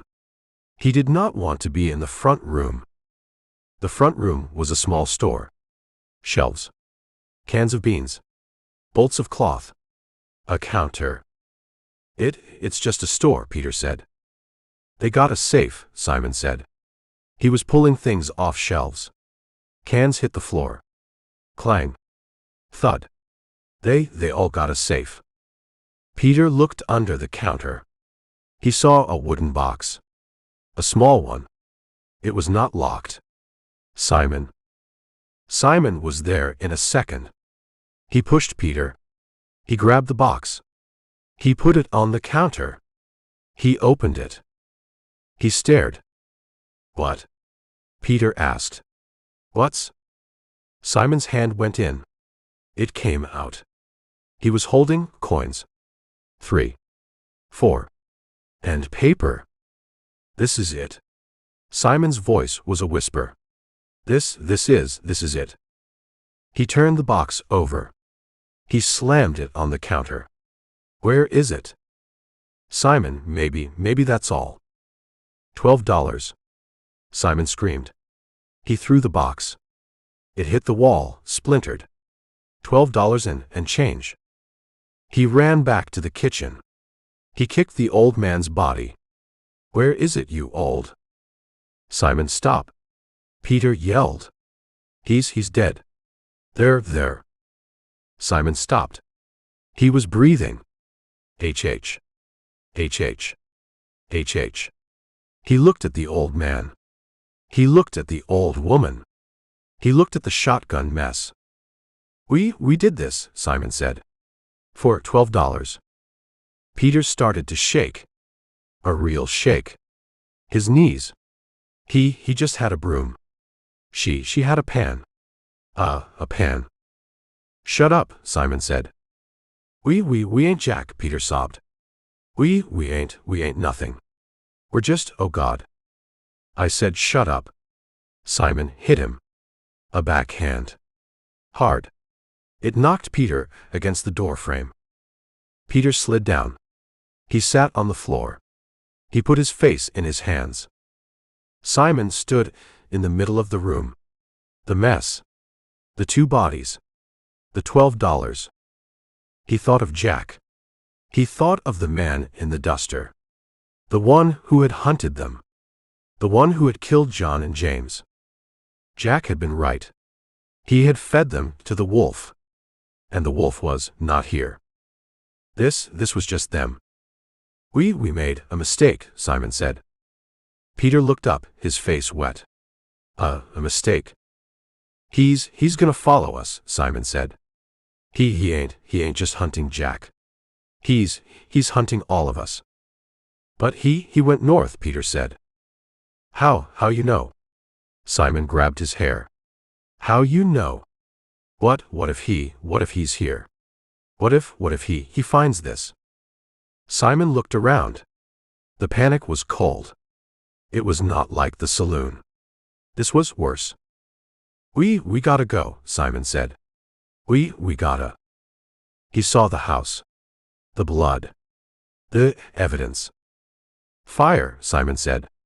Like the farm. We gotta burn it. Fire. Peter said. Burn it all. Simon ran to the front room. He grabbed a can. Kerosene. We gotta clean it. He started splashing. On the floor. On the shelves. Simon, no. Get the horses. Simon yelled. He was wild. Get the horses. We're riding. We're riding to Laredo. We're gone. Peter scrambled out the back. He heard the whoosh. A sound.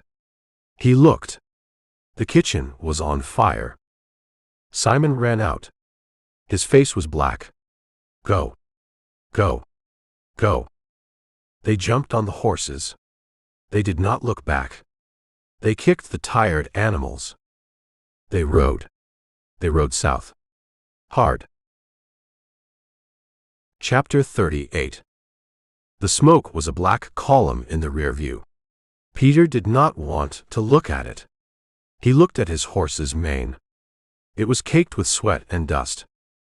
We rode him too hard, Simon. Peter's voice was a croak. The dun horse was stumbling. They ain't got nothing left. They'll run. Simon's face was a gray mask of ash. He had ridden through the smoke. They'll run till they die. Or we'll run 'em till they die. Then we'll walk. Walk. Peter's voice was high. Walk to Laredo. That's 100 miles. Then shut up and ride. They rode for an hour. The smoke was a faint smear far behind them. The sun was a hot white eye. Simon pulled his horse up. The roan was breathing in great ragged sobs. Its flanks were heaving. We gotta rest 'em. Or we're walking. They dismounted. The ground was hard. Baked clay split with cracks. There was no water. There was no shade. Just a dead yucca, its arms up. Peter looked at his hands. They were still shaking. $12, Simon. You say that again, Simon said, his voice low, and I'll shoot you. I'll shoot you for my share. Peter believed him. He sat. He put his head in his hands. The muddy shotgun lay in the dust beside him. This ain't us, Peter whispered. We ain't killers. We just rode with Jack. We just killed 2 old people, Simon said. He was checking his pistol. He was reloading the one spent round. For $12. I think that makes us killers. Jack made it easy, Peter said. He talked. He laughed. It just happened. He ain't here. Simon's hands were steady. He slotted the cartridge. He snapped the cylinder. It's just us. And we just did this. He looked south. The heat was a white, wavering line. Laredo. We get to Laredo. We crossed the river. We're just gone. We're Mexicans. Mexicans, Peter said. The word sounded foreign.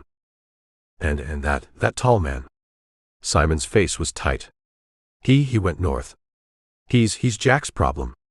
He ain't ours. He's out there, Peter said. He's like a ghost. What if he knows? He don't know, Simon said. He's one man. He's in the Badlands. He's probably dead. Jack is smart. He trapped him. I hope so. Peter did not sound convinced.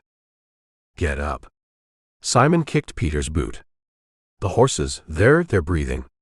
We ride. Peter stood. He picked up the shotgun. It was heavy. It was the heaviest thing in the world. They mounted. The saddles creaked. The horses just stood. Move, damn you. Simon kicked the roan. It lurched forward. They rode. 2 men. On 2 dying horses. They rode south. They were running from the smoke. They were running from the $12. They were running from the man in the duster, the one who was 100 miles away, the one who was, they hoped, dead. The Rio Grande, Simon said.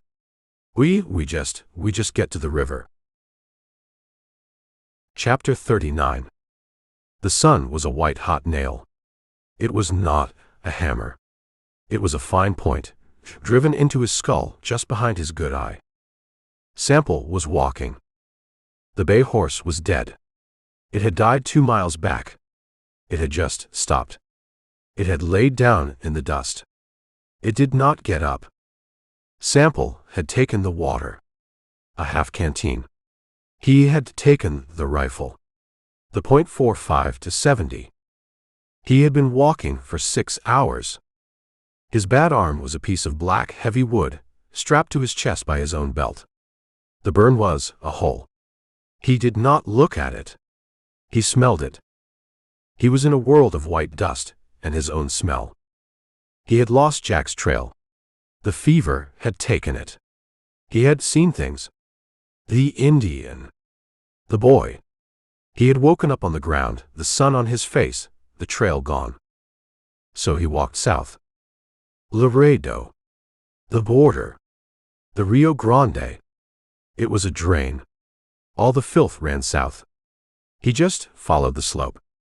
He found the smoke. He had not seen it for a day. It was a black column, a day old. He had walked toward it. He found the way station. He did not go in. He did not need to. He saw the bodies. The old man. The old woman. He saw the mess in the kitchen. He saw the tracks. 2 horses. Riding south. Hard. He was not on Jack's trail. He was on a new one. He was on their trail. Peter. Simon. He was hours behind. He walked. The dust was an ankle-deep powder. He was in a dry riverbed. An arroyo. The walls were 10 feet high, cracked clay. There was no wind. It was an oven. He saw the horses. 2 of them. A dun and a roan.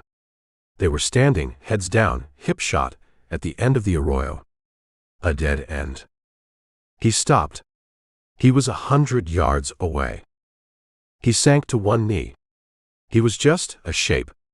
A piece of the dust. He laid the .45 to 70 on the ground. He heard a voice. Crying. It was a man, sobbing. I can't, Peter's voice. I can't, Simon. I see her. The pan. Oh God. Shut up. Simon's voice. A rasp. Shut up. You drink. You shut up. Sample pulled the rifle. He used his good arm. He pulled it an inch. He crawled. He was a snake. He moved 10 feet. He was behind a dead gray bush. He saw them. They were 50 yards away. They were sitting against the arroyo wall. In the shade. Peter was sitting, his knees up, his face in his hands.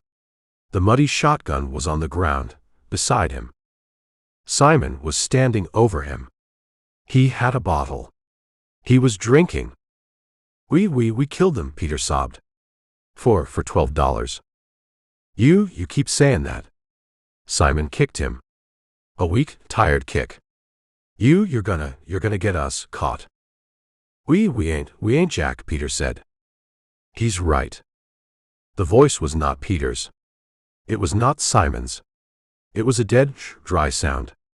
A rasp. Simon froze.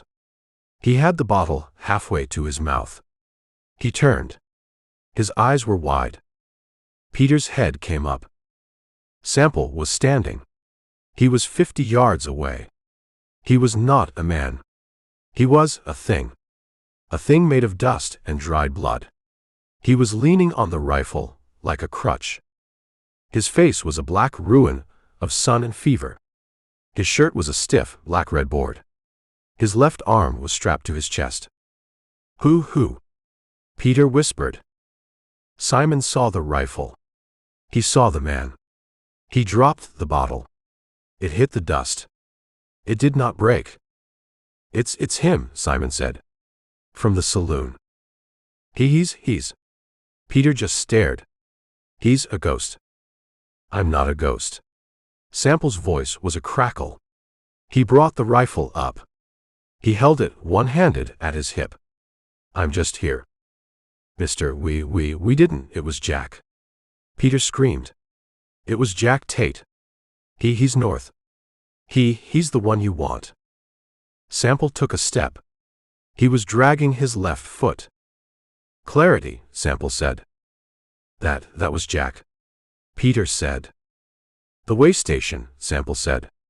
The old woman. The pan. Peter stopped. His mouth was open. Simon's hand moved. He was not a coward. He was just mean. He grabbed his pistol. Crack. The .45 to 70. It was not a pistol shot. It was a boom. It filled the arroyo. Sample had not aimed. He had just pulled.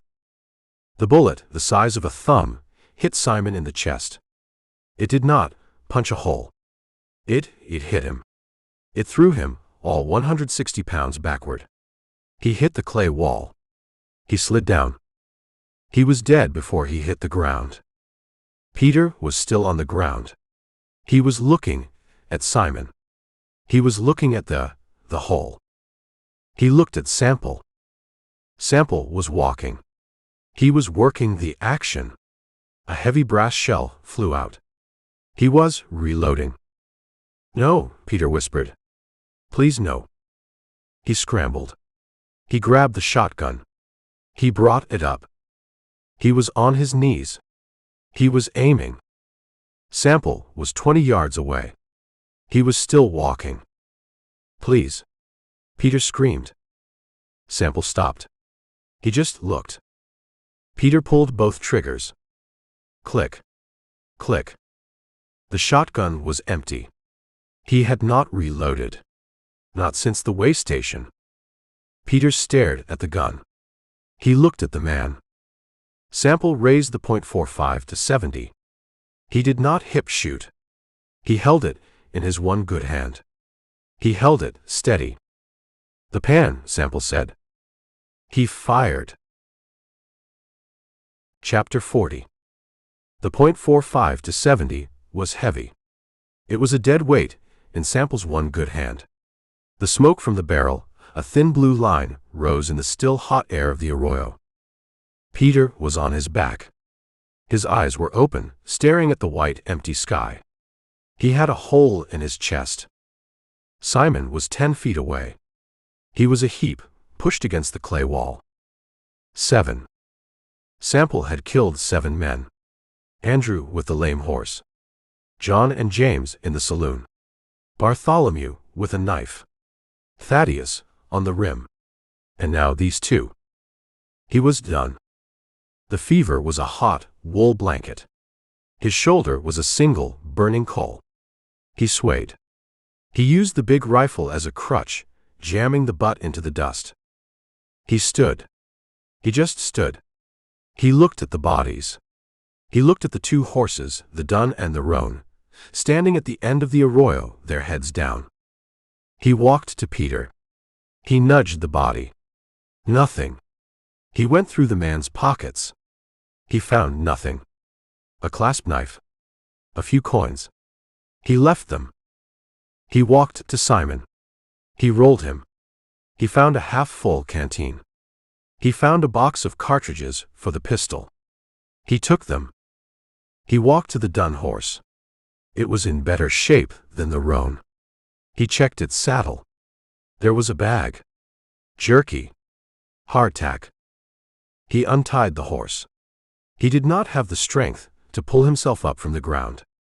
He led the horse to a low rock. He climbed the rock. He fell into the saddle.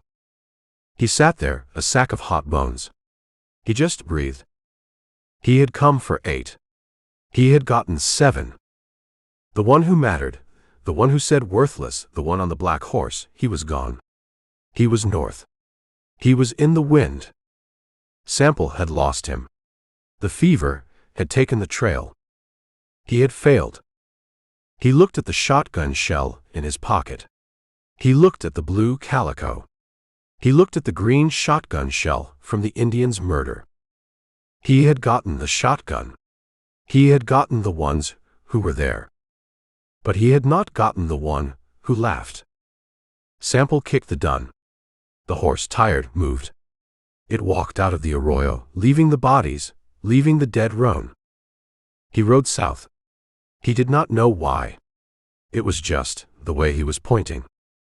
He rode for an hour. The sun was going down.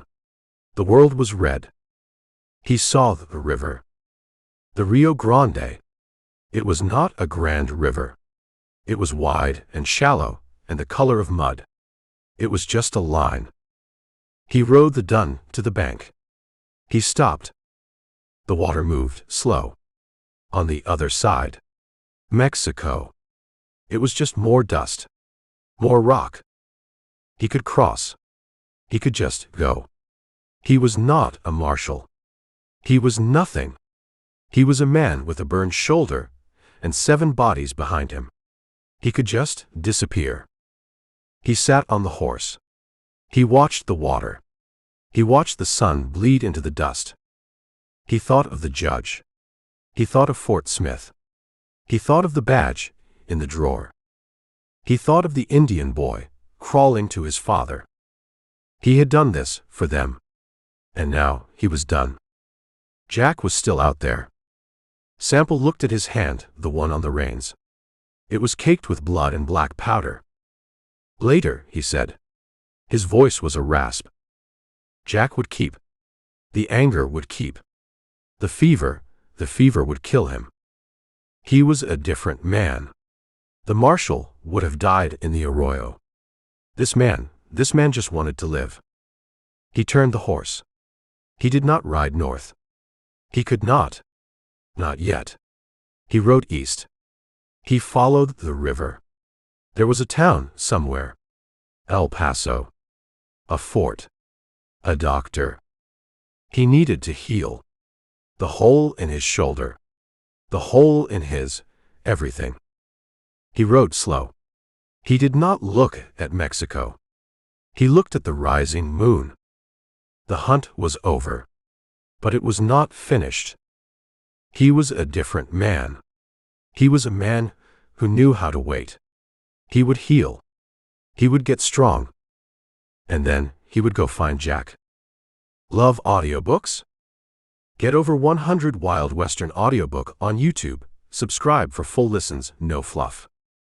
Wild Western Roundup.